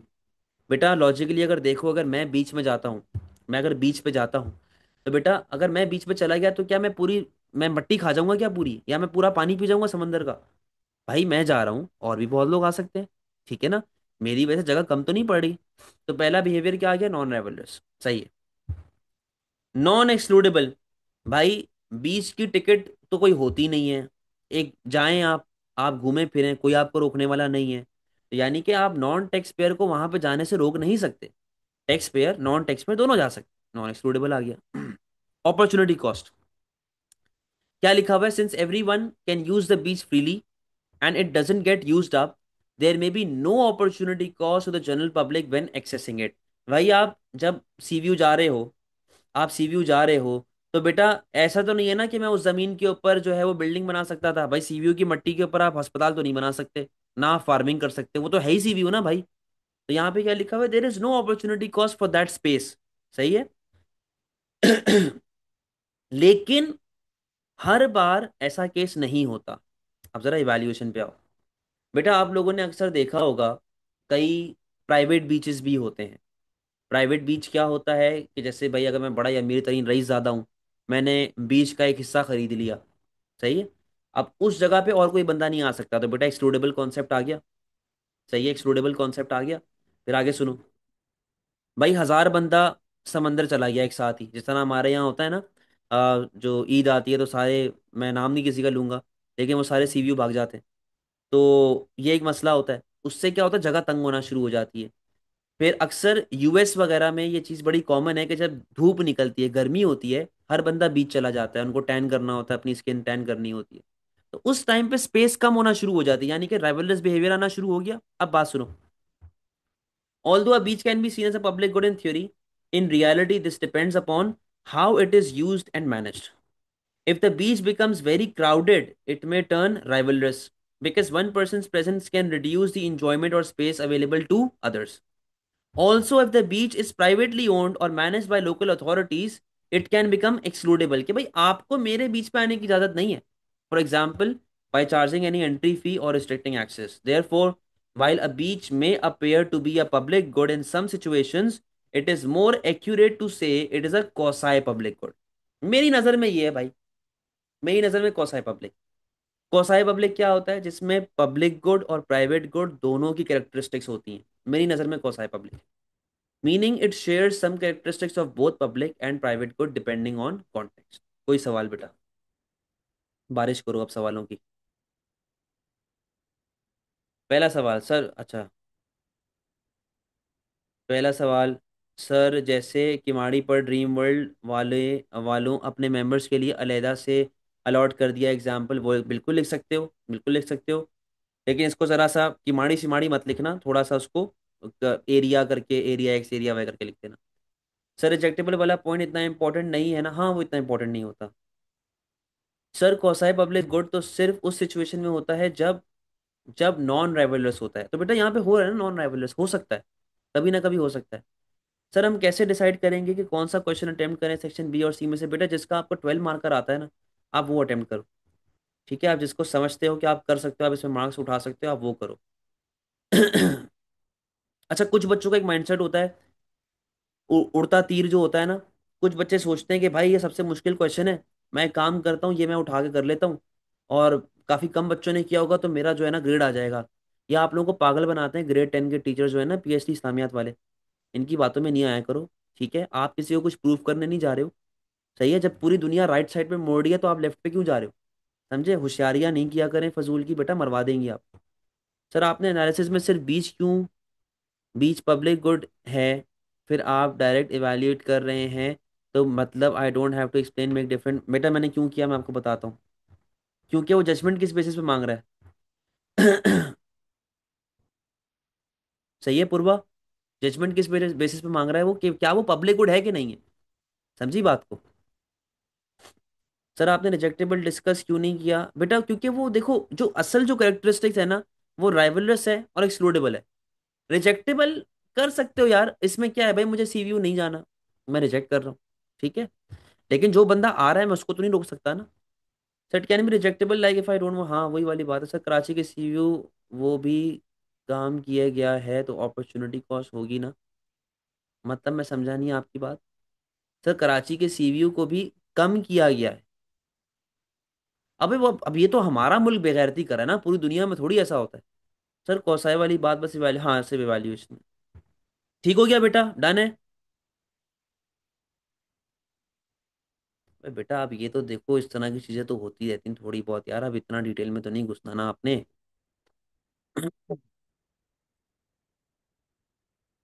पार्ट बी पे आओ। Assess the extent to which a subsidy is likely to be the best method to increase the consumption of merit code. Again, a very simple, very easy question. मजे थे यार जिनका ये पेपर हुआ है ना, फेब 5-25 का, मजे थे उनके। कहता है कि यार subsidy is the best way to increase consumption of a merit good. अब जाहिर सी बात है बेटा, मैंने आपको ये बात बताई भी है कि जब भी एक पॉलिसी वो लिख के देता है तो दूसरी पॉलिसी आपको खुद लिखनी है। ठीक है, तो मेरिट गुड की बात कर रहा है। नॉलेज के अंदर आपको मेरिट गुड बताना पड़ेगा क्या होता है, आपको सब्सिडी डिफाइन करनी पड़ेगी क्या होती है, सब्सिडी के बेनिफिट्स एंड ड्रॉबैक्स बताने पड़ेंगे, उसको एक पॉलिसी के साथ कंपेयर करना पड़ेगा, और एंड में आपको जजमेंट देनी पड़ेगी। ठीक है, मेरिट को डिफाइन कर दिया आपने। आपने सब्सिडी बता दीजिए, सब्सिडी क्या होती है। सही है, सब्सिडी काम कैसे करती है, डायग्राम बना के बेटा साथ में लिंक कर दो। ठीक है, डायग्राम बनाई, आपने बता दिया। अच्छा यहाँ पर सॉरी, मैंने मेरिट गुड की डायग्राम नहीं बनाई भी, मेरिट गुड की डायग्राम भी आप लोग बनाएंगे। मैं बना देता हूँ यहाँ पे भाई।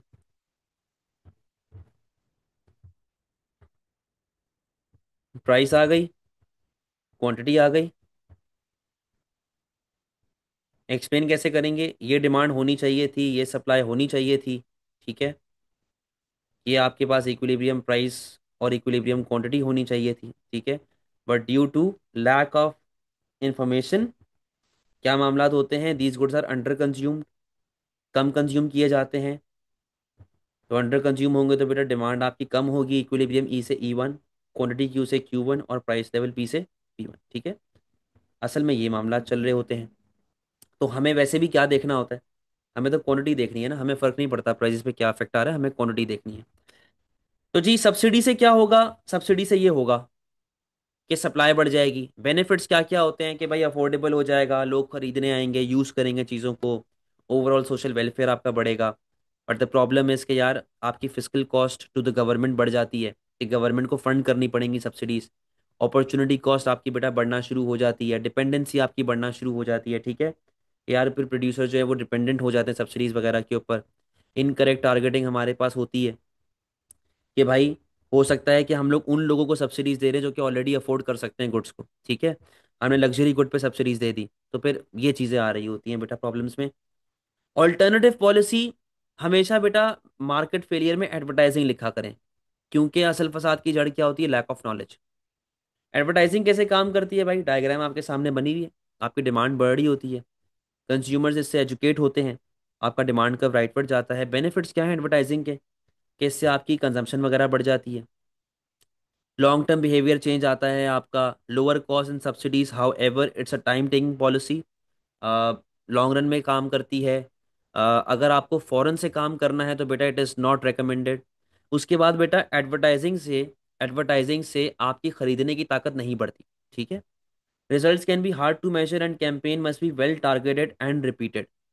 यार एक तो ये चीज़ को मेजर करना बड़ा मुश्किल है कि एडवर्टाइजिंग जो है कहाँ से आपको रिजल्ट दे रही है। अब जैसे मैं आपको अपनी मिसाल देता हूँ। बेटा जैसे मेरी क्लासेस के जो एड्स हैं, अब जब भी मेरी क्लास नया सेशन स्टार्ट होता है ना, मेरी क्लासेस के ऐड व्हाट्सएप पे भी चलते हैं, इंस्टाग्राम पे भी चलते हैं, यूट्यूब पे भी चलते हैं, फेसबुक पे भी चलते हैं। जब बच्चा मुझे कांटेक्ट करता है तो मैं ये जज नहीं कर सकता कि यार वो बच्चा इंस्टाग्राम से आया है या वो यूट्यूब से आया या वो फेसबुक से आया है, कहाँ से आया है। हाँ, अनटिल अनलेस बच्चा खुद बता दे वो अलग बात है, बट मैं खुद जज नहीं कर सकता। तो एडवर्टाइजिंग से कितना रिजल्ट आया है इसको आप मेजर कर सकते हो, बट प्रॉपर तरीके से मेजर नहीं कर सकते। ठीक है। अब देखो, पिछला जो क्वेश्चन था ना उसमें क्या था कि फ्री मार्केट इकोनॉमी बेस्ट है, और हमें ये बात पता है कि free market is not a best economic system, mixed economy best है। यहां पर जो सवाल है ना, इसने बोला सब्सिडीज बेस्ट है। अब बेटा कहानी यहाँ पे ये आती है कि डिफरेंट चीजें यहाँ पे हो सकती हैं, डिफरेंट सिनेरियोज यहाँ पे हो सकते हैं। देखो मैंने क्या लिखा हुआ है, मैंने लिखा हुआ है कि जी सब्सिडीज आर इफेक्टिव तब, कब इफेक्टिव होंगे, जब चीजें महंगी हैं, when price is the main barrier. अगर आपका मेन बैरियर प्राइस है, उस सिचुएशन में सब्सिडीज जो है वो अफेक्टिव है। सही है। हाउएवर ये एक गवर्नमेंट पे एक हैवी बर्डन डाल देती हैं, जिसकी वजह से अक्सर औकात इनएफिशिएंट एलोकेशन आपकी हो जाती है। लेकिन अगर प्राइस आपका मेन मसला है तो सब्सिडीज बेहतर है। ऑल्सो सब्सिडीज फायदेमंद हैं कि नहीं है, this depends upon price elasticity of demand.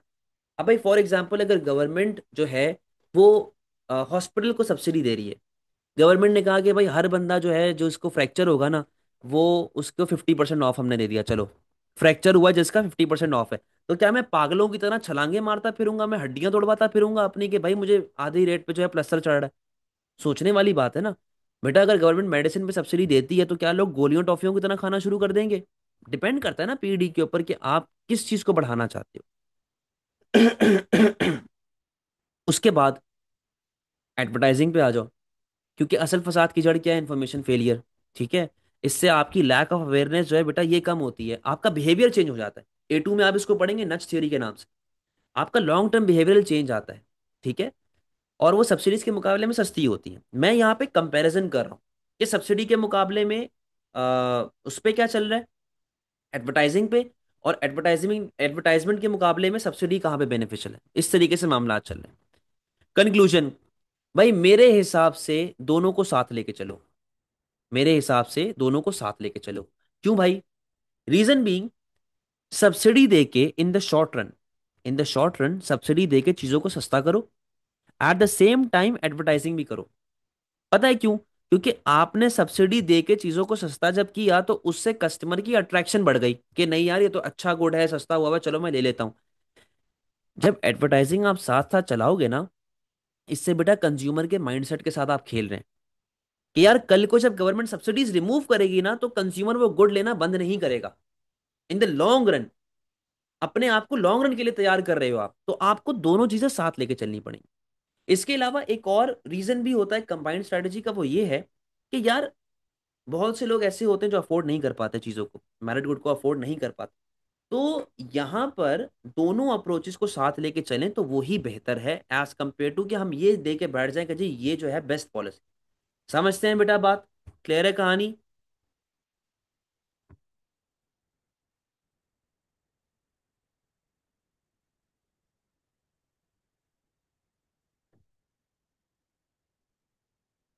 बेटा सोशली ऑप्टिमम लेवल का मतलब होता है ऐसी सिचुएशन जहां पे कोई मार्केट फेलियर नहीं होता, सोसाइटी के लिए बेस्ट पॉइंट होता है। ये A2 में आप और डिटेल में सीखेंगे। Sir can we add brand loyalty with this as well, कि even after subsidy people will keep on using it? बेटा ब्रांड लॉयल्टी से मार्केट फेलियर थोड़ी कम होती है। अब ब्रांड लॉयल तो बंदा सिगरेट के साथ भी होता है, अल्कोहल के साथ भी होता है। समझी? आगे सुने, आगे क्या क्वेश्चन आया हुआ है।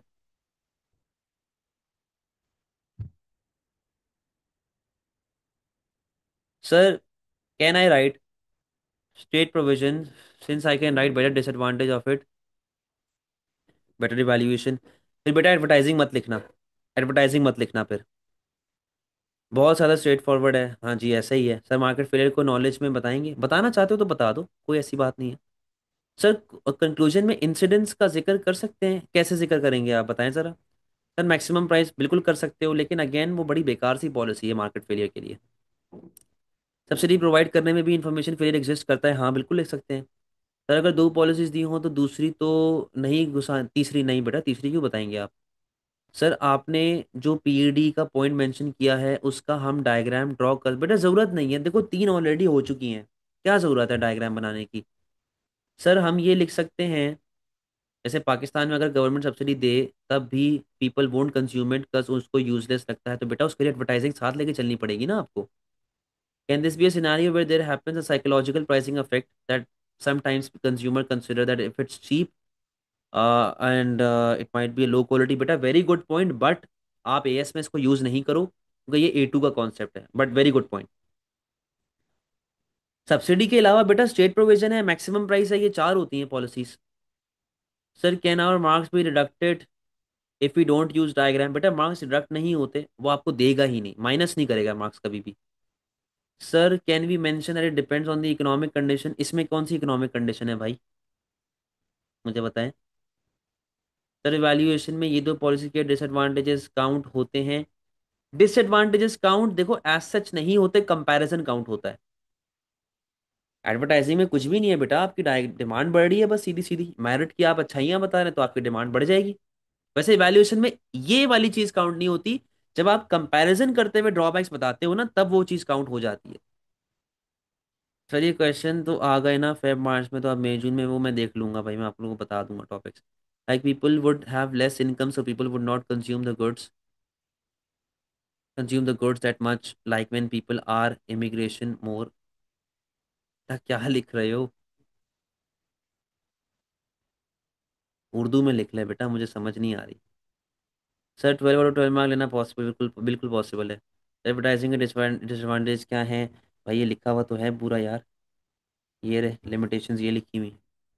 Economic condition like if people are poor they might just go for child labour instead of school, तो बेटा ये चीज़ आप एडवर्टाइजिंग से हल करेंगे ना। देखो इंसान भले पैसा भी कमा ले, लेकिन उस जब तक उसका दिमाग अमीर नहीं होगा तब तक वो सोच वैसी ही रखेगा ना। अब हमारे सामने पाकिस्तान में मिसाल है, इतने अमीर अमीर लोग हैं, मतलब जमींदार लोग हैं, लेकिन क्योंकि वो खुद खुद वो पढ़े लिखे नहीं है तो अपने बच्चों को भी नहीं पढ़ाते। तो ये लिटरेसी वाला जो मामला है ना, ये आप अमीर भी हो जाओ तो आप तब भी ऐसा अक्सर होता है कि बच्चा स्कूल नहीं भेजते। बेटा देखो अगर एडवर्टाइजिंग भी सक्सेसफुल ना रही, हम लोग उस बारे में तो बात ही नहीं करें ना कि रहेगी कि नहीं रहेगी, हम तो अपना ओपिनियन दे रहे हैं कि भाई ये हो सकता है। सर पेपर में I forget everything I have studied, बेटा तस्बीह पढ़ के जाया करो और पेपर के बीच में तस्बीह पढ़ते रहा करो। सर पेपर में एकदम जान निकल जाती है तो बेटा जान को रस्सी से बांध लो, क्या फजूल सवाल पूछ रहे हो मुझसे। रिलेटिवली यार तुम लोग का मैं क्या करूं यार। अबे मैं डॉक्टर हूँ, मैं क्या आप लोगों को हकीम लगता हूँ क्या भाई, मैं पेपर करवाने बैठा हूँ, पेपर कर लो यार। सर मेरा दम निकल जाता है, सर मैं तस्बीह पढ़ता है, सर मैं ये हो जाता हूँ, मैं वो हो जाता हूँ। मैं बेटा मैं क्या कर सकता हूँ उसमें। ये वो चीजें हैं जो आपको खुद अपने आप को संभालना है ना। अगर आपको पैनिक हो जाता है एग्जाम में, मैं आपको लोरियां तो नहीं आके सुनाऊंगा ना, आपको ऐसे कंधे पे सर रख के मैं आपको दिलासे तो नहीं दे सकता एग्जाम में। अब ये चीजें तो आपने खुद देखनी है। रिलेटिवली एक्सपेंसिव रहेगा जी, ठीक है। सही है भाई, अब नेक्स्ट क्वेश्चन पे आ जाऊं, मैक्रो पे चलें अब। क्या क्वेश्चन है एक और। सर इस क्वेश्चन में अगर हम डिपेंड ऑन और कंक्लूजन दें तो 4 मार्क्स मिलेंगे, बेटा अगर आप उसको प्रॉपर तरीके से जस्टिफाई करते हो, क्योंकि मैंने भी डिपेंड्स वाली बात की हुई है और मैंने कहा दोनों को साथ यूज करो, प्रॉपर तरीके से जस्टिफाई करते हैं तो ठीक है। बहुत टाइम हो गया है, नीनू आ रही है आपको, नीनी आ रही है, नीनी आ रही है तो सो जाओ।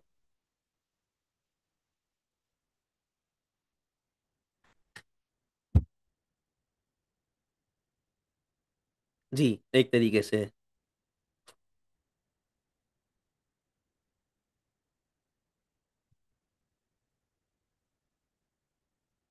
नहीं बेटा ऐसी कोई बात नहीं है, ऐसी कोई बात नहीं है कि आपको यही करना चाहिए हमेशा, या आप डबल गेम खेलें कि जी डिपेंड्स वाले मामला हैं। वही वाली बात है जो मैंने आपको बताई थी, कुछ क्वेश्चन ऐसे होते हैं जहाँ पे आपको इस तरह खेलना पड़ता है।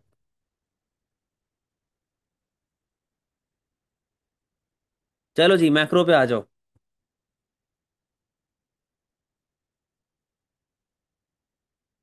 Question number 4A। With the help of a formula, explain two reasons for an improvement in terms of trade and consider the extent to which an improvement in the terms of trade will benefit an economy। कहता है कि यार मुझे दो reason बता दें जिससे आपका टर्म्स ऑफ ट्रेड इंप्रूव होगा, और ये बताओ कि यार टर्म्स ऑफ ट्रेड आपको कितना फायदा देगा, आपकी इकोनॉमी को कितना फायदा देगा। तो अब आइएगा जरा।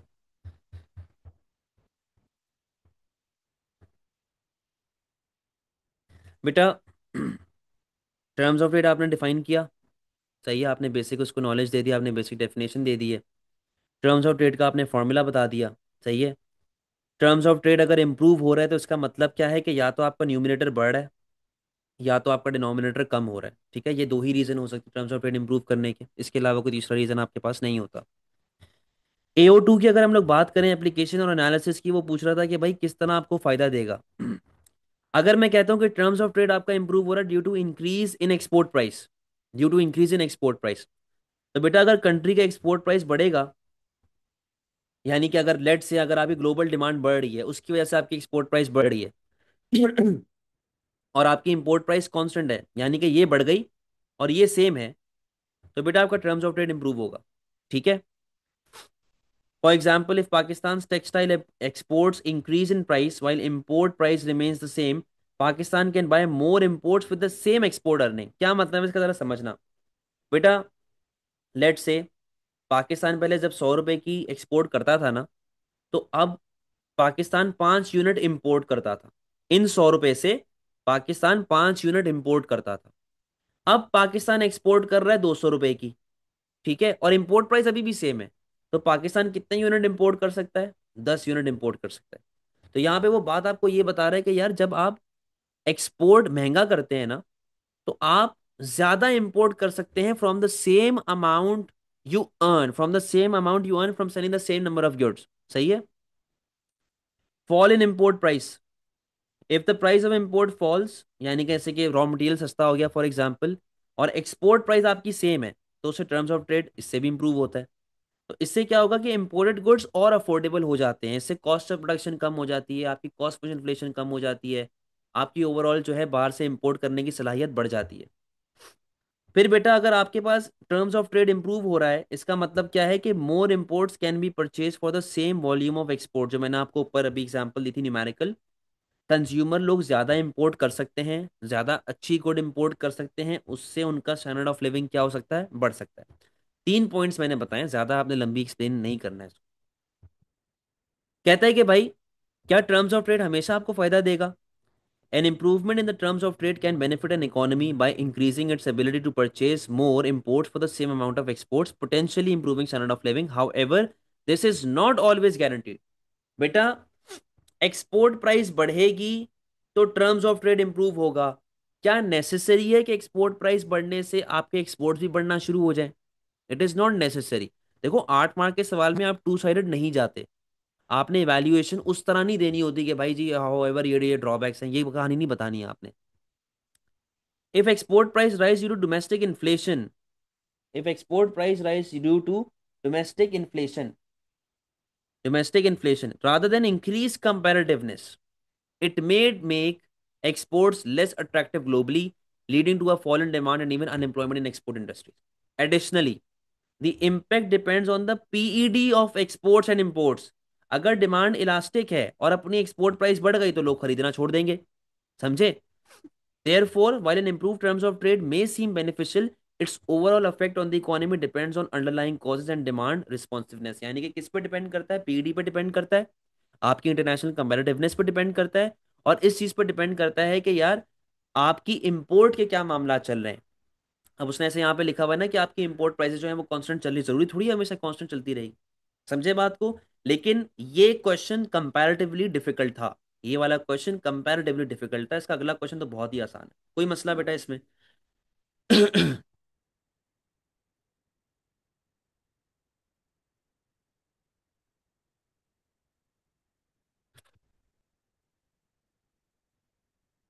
जी जी पूर्वा, आगे आ जाओ।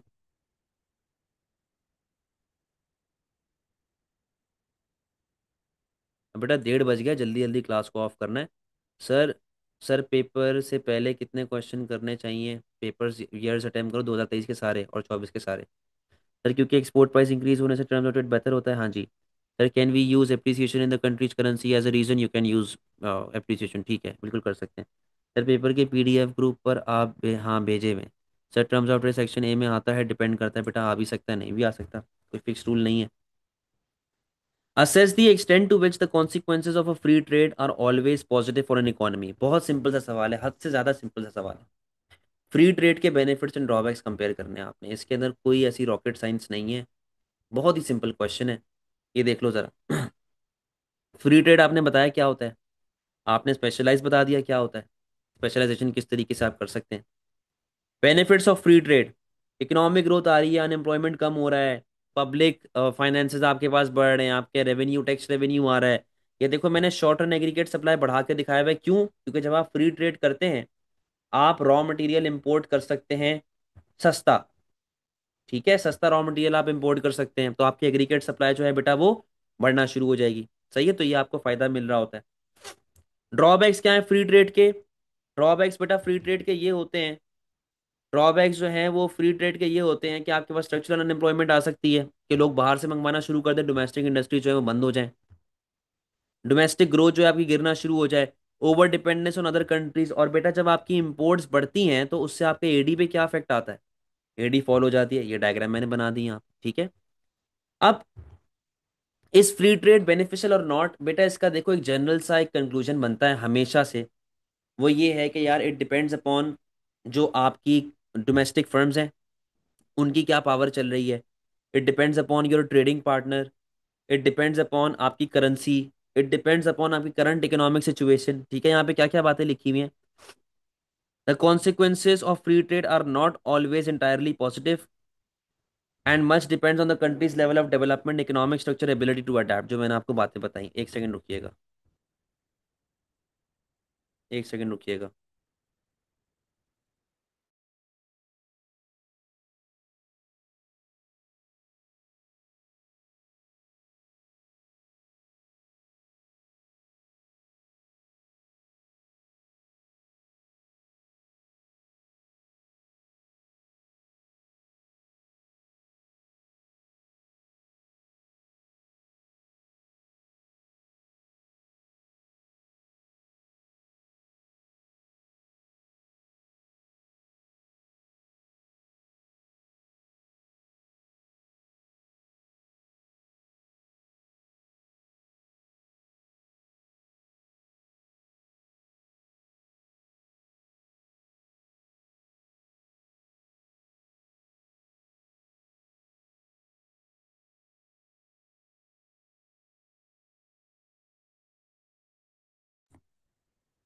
जी, आइएगा जरा बेटा, पढ़ते हैं क्या लिखा हुआ है।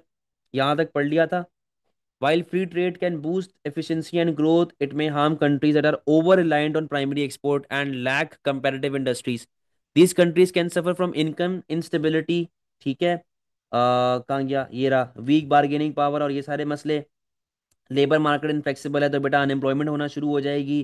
फ्री ट्रेड से आपकी इकोनॉमी जो है ग्लोबल रिस्क की तरफ चली जाती है, जैसे कि सप्लाई चेन आपकी खराब हो सकती है, जियो पोलिटिकल शॉक्स आपके पास हो सकते हैं। देयरफॉर भले ही इसके बेनिफिट्स हैं but it should not be adapted unconditionally. मैंने बोला कि नहीं करो भाई, फंस जाओगे, फंस जाओगे, नहीं करो। मोस्ट इफेक्टिव अप्रोच क्या है? to pursue free trade alongside domestic policies that protect vulnerable sectors, invest in education infrastructure, promote sustainable development. In this way countries can maximize the gain from trade while managing its risks, making free trade beneficial overall but only when carefully managed। मैंने कहा जी नहीं करो free trade, फंस जाओगे, फंस जाओगे। इससे बेहतर क्या है? इससे बेहतर ये है कि चीज़ों को साथ लेके चलो, अपनी एजुकेशन पे, अपनी ट्रेनिंग पे और अपनी इंफ्रास्ट्रक्चर वगैरह के ऊपर भी खर्चा करो। सही है, जब आप ये चीजें करेंगे तो क्या है भाई।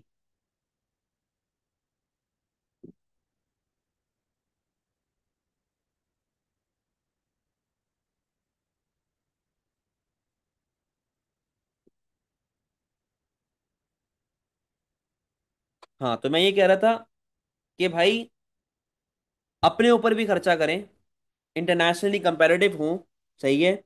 और क्या कहते हैं, अगर आपने इस तरीके से ओवर रिलायंट हो गए इंपोर्ट्स के ऊपर फ्री ट्रेड के थ्रू, तो बेटा आप लोगों के लिए मसला है। समझ गए बेटा क्वेश्चन को?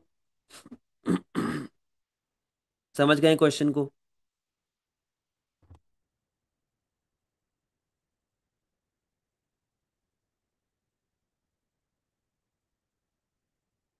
Sir is if question is other than policies then don't, we don't need to go in detail points about alternative thing. हाँ, फिर जरूरत नहीं बेटा, इसके अंदर क्या ऑल्टरनेटिव बताएंगे आप?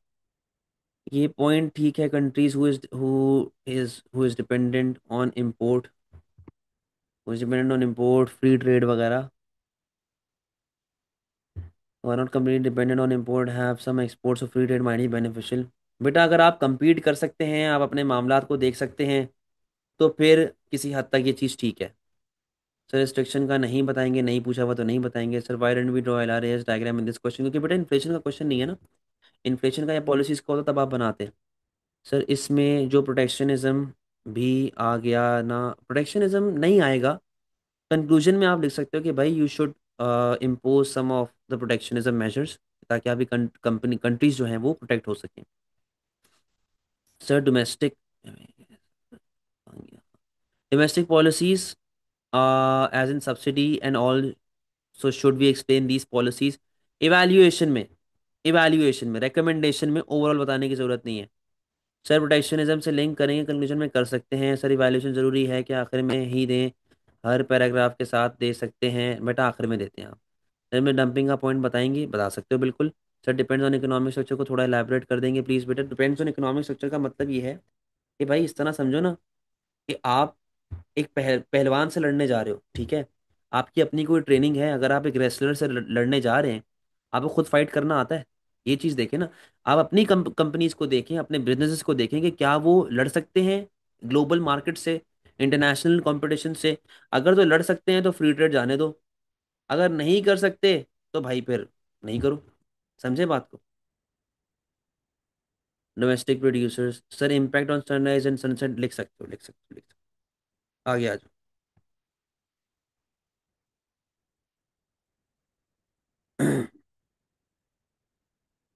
Sir can we give real life example in evaluation? जी बेटा बिल्कुल दे सकते हैं। Question number 5, with the help of ADAS diagram explain what is meant by expansionary fiscal policy. बहुत सिंपल है भाई। And consider the extent to which an expansionary fiscal policy will always increase the level of aggregate demand. कहता है कि भाई ADAS diagram से मुझे ये बताओ, क्या आप एक्सपेंशनरी फिस्कल पॉलिसी जो है वो क्या होती है, किस तरह काम करती है, और मुझे ये बताएं क्या ये हमेशा आपकी एग्रीगेट डिमांड बढ़ाएगी? आंसर को देखो जरा।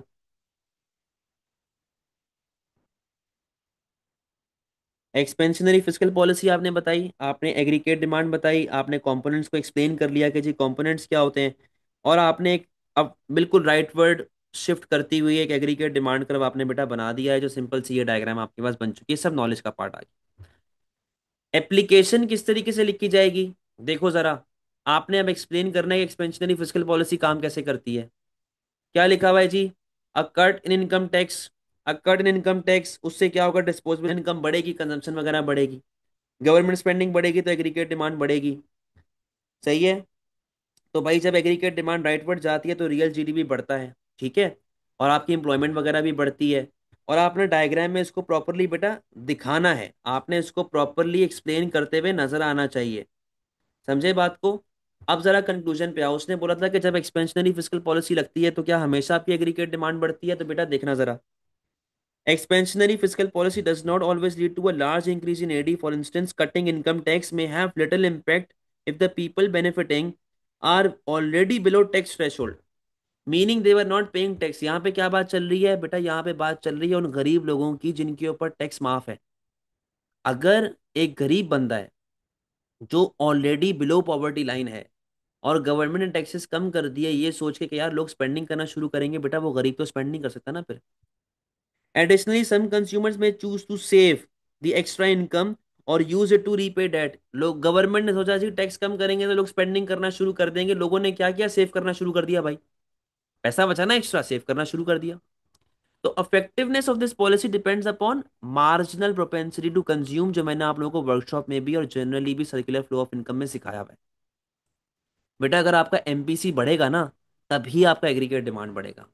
अगर आप सेविंग करना शुरू कर देंगे तब आपका एग्रीगेट डिमांड नहीं बढ़ेगा। The more effective the policy will be, it will depend on initial state of the economy. If the economy is already near full capacity, the result may be more inflation than real output growth. अगर आप hyper के करीब हैं और तब आपके taxes गिर जाते हैं, तो बेटा हाइपर का थ्रेट ज्यादा है as compare to economic. Economic जो है growth, as compare to economic growth price ज्यादा से बढ़ेगी। Therefore expansionary fiscal policy can raise aggregate demand, but its actual effect depends on who receive the stimulus and how they respond। यानी कि ये depend करता है किन लोगों को फायदा मिल रहा है और किस तरीके से उस फायदे से वो लोग फायदा उठाते हैं। ठीक है, मैं जरा नोट्स लेके आ रहा हूँ, 2 मिनट में आ रहा हूँ। जो जो क्वेश्चन है बेटा टाइप करो चैट बॉक्स में, आया मैं।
अच्छा जी, क्या क्या क्वेश्चंस हैं भाई?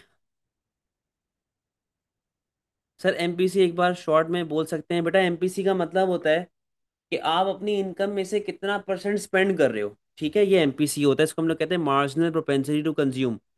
कि आप अपनी इनकम में से कितना परसेंटेज स्पेंड करते हैं। मैंने एक एस्टिमेट बनाया हुआ है, अपना हिसाब बनाया हुआ है। जो भी मेरी इनकम होगी, मैं 20% सेव करूंगा और 80% स्पेंड करूंगा।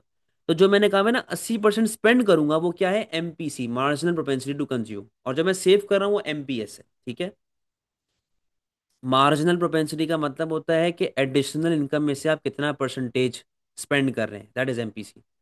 सर इसमें ये पॉइंट भी लिख सकते हैं कि अगर कंज्यूमर पेसिमिस्टिक हो फ्यूचर के बारे में तो वो स्पेंड नहीं, बिल्कुल लिख सकते, वेरी गुड। सर इंपोर्ट बढ़ने के चेंजेस होंगे, so might not increase AD. देखो चांसेस होने में और एक चीज के होने में फर्क है। चांसेस से फर्क नहीं पड़ता। अगर आप इसको ऐसे लिखते हो कि यार इंपोर्ट बढ़ जाएगी आगे जाके, तब आप लिख सकते हैं कि एडी गिरेगा। सर इस क्वेश्चन में क्या हम, नहीं नहीं, 8 मार्क में बेटा ऑल्टरनेटिव पॉलिसी होती ही नहीं है, 8 मार्क में नहीं होती ऑल्टरनेटिव। टाइम लैग बेटा, फिजिकल पॉलिसी में कभी भी टाइम लैग नहीं आता।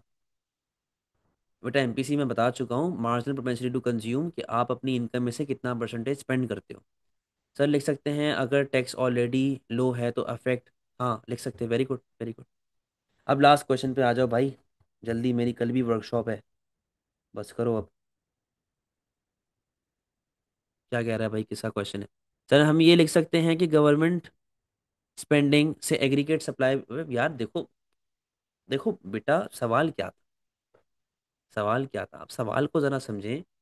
वो एग्रीगेट डिमांड का पूछ रहे हैं ना, आप एग्रीगेट सप्लाई क्यों घुसेड़ रहे हो बीच में? बजट डेफिसिट होगा कि नहीं बेटा, वो बात की बात है, वो डिपेंड करता है। Assess the extent to which supply side is the best policy to solve inflation. बड़ा ही सिंपल, बड़ा ही सीधा स्ट्रेट फॉरवर्ड सवाल उसने दिया हुआ है। Supply side policy is the best policy to solve inflation. देखो जरा क्या लिखा हुआ है। सप्लाई साइड को आपने डिफाइन किया, आपने इन्फ्लेशन बता दिया, आपने बताया जी सप्लाई साइड से कॉस्ट पुश इन्फ्लेशन कम होती है, एफिशिएंसी बढ़ती है, नॉन इन्फ्लेशनरी ग्रोथ आपके पास आ रही होती है। सप्लाई साइड पॉलिसी इन्फ्लेशन को रिड्यूस कैसे करती है, डायग्राम आपके सामने बनी हुई है। ये AD3 रेड लाइन से क्यों बना हुआ है? क्योंकि ये बेटा आपको रिप्रेजेंट कर रहा है हाइपर इन्फ्लेशन वाला केस, कि जो शुरू में हाइपर में था, बाद में हाइपर पे नहीं। अच्छा, LRAS जब बढ़ता है तो उससे क्या क्या फायदे होते हैं, इन्वेस्टमेंट किस किस तरह से बढ़ सकता है, किस तरह बूस्ट करता है इकोनॉमी को, सारी बातें लिखी हुई हैं। बट ड्रॉबैक्स क्या है? टाइम लैग आता है, किसी लॉन्ग टर्म पॉलिसी है, लंबा अरसा खींच लेती है ये। अपॉर्चुनिटी कॉस्ट, कि भाई यही पैसा गवर्नमेंट कहीं और लगा दे। डेट लेने का खर्चा और डर के यार गवर्नमेंट उधार लेके क्या पता स्पेंडिंग ना कर रही हो, फिजिकल डेफिसिट आपके पास होना शुरू हो जाते हैं। यहाँ पर आप जाएंगे ऑल्टरनेटिव पॉलिसी पे। और जब आप ऑल्टरनेटिव पॉलिसी के बारे में बेटा बात कर रहे होंगे तो आप लोग बात करेंगे कॉन्ट्रैक्शनरी फिस्कल पॉलिसी की, क्योंकि यहाँ पर लिखने का कंटेंट ज़्यादा होता है। कॉन्ट्रैक्शनरी फिस्कल पॉलिसी के बारे में आपने बता दिया जी, डायग्राम आपने बना दी है कि आपकी क्रिकेट डिमांड जी गिर जाती है टैक्सेस बढ़ाने से और गवर्नमेंट स्पेंडिंग कम करने से, इमीडिएट इफेक्ट आता है, और बजट डेफिसिट आपके पास कम हो जाता है। हाउ एवर इकोनॉमिक ग्रोथ पे नेगेटिव इफेक्ट आता है, अनएम्प्लॉयमेंट आपकी बढ़ जाती है, और रिग्रेसिव इम्पैक्ट आ रहा होता है, पॉलिटिकल रेजिस्टेंस आ रही होती है। मतलब ये बड़े डिटेल्ड चीज़ें लिखी हुई हैं। आप कोई से भी दो तीन बेनिफिट्स के बारे में बात कर सकते हैं। यहाँ पर आप खेलेंगे depends upon the type of inflation के ऊपर। उसने बोला हुआ है कि supply side is the best policy to solve inflation. बेटा एक बात सुनो ना, आपके अगर सर में दर्द है तो आप पेट के दर्द की गोली तो नहीं खाओगे, ठीक है? तो भाई अगर लेट से महंगाई आ रही है डिमांड बढ़ने की वजह से, ठीक है, महंगाई आ रही है किसी भी चीज की वजह से, अब हर चीज को सप्लाई साइड तो सॉल्व नहीं कर सकती ना। Supply side policies are effective for long term inflation control as they expand productive capacity and reduce cost pressure without harming growth. They are specially useful against cost push inflation and for maintaining low inflation while supporting output and employment. सही है, cost push के लिए ठीक है। However their effectiveness is limited in the short run, short run में आपको फायदा नहीं देगी ये, ठीक है? टाइम लैग आता है, कॉस्ट वगैरह लग रही होती है, पब्लिक डेट बढ़ जाता है। तो शॉर्ट रन में क्या फायदेमंद है? फिजिकल पॉलिसी वो फास्ट होती है, तेज काम करती है, इकोनॉमिक एक्टिविटी को बढ़ाती है, एम्प्लॉयमेंट लेके आती है। Therefore but again demand pull को अगर आप रोकने जा रहे हैं, डिमांड पुल इन्फ्लेशन से ये फायदे होते हैं, बट अगर आप फिजिकल पॉलिसी कॉन्ट्रैक्शनली लगाते हैं ना, तो उससे क्या होता है कि एम्प्लॉयमेंट भी आपके पास गिरेगी और इकोनॉमिक एक्टिविटी गिर जाएगी, बट प्राइस स्टेबिलिटी अचीव हो जाएगी। Therefore, while supply side is not always the best method on its own, it becomes most effective when combined with short term fiscal measures। कि आप शॉर्ट टर्म के लिए physical policy use करो, eight the same time machines पे भी काम करो, technology पे भी काम करो, रिसर्च एंड डेवलपमेंट पे भी काम करो। दोनों साथ चलेंगे तो बेटा स्टेबिलिटी आती है, सस्टेनेबल इकोनॉमिक ग्रोथ आती है। Specially if inflation is driven by multiple causes, कि भाई अगर आपके पास डिमांड पुल इन्फ्लेशन भी आ रही है, कॉस्ट पुश भी आ रही है, तो यहाँ पर जो है बेटा आप दोनों को साथ लेके चलें तो वही आपके लिए ज़्यादा बेहतर रहेगा। कोई मसले वाली बात है बेटा?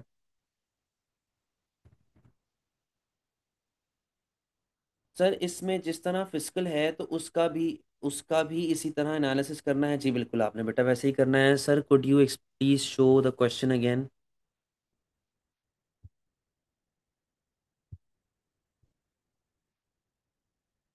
अच्छा सर, लेकिन सप्लाई साइड तो डिमांड पुल इन्फ्लेशन को भी टैकल करती नहीं, बिकॉज सप्लाई ज़्यादा होगी तो it will be able to match the increase in aggregate demand. बेटा कर तो लेगी टैकल, ठीक है, लेकिन क्या वो फौरन से टैकल करती है? Supply side is a long term policy ना। और लेट्स से कि चलो मैं एक नई मशीन लेके आ गया और एग्रीगेट डिमांड कम हो गई, फिर क्या करूंगा? वापस से अनएम्प्लॉयमेंट बढ़ जाएगी ना। Can we use highlighter while making? हाँ बिल्कुल कर सकते हैं बेटा। Thank you so much for such a wonderful class. Thank you बेटा, यू वेलकम। कोई टेंशन बेटा, in evaluation we will explain supply side benefit over demand. जी बेटा ऐसा ही है, एंड वाइस ऐसा ही।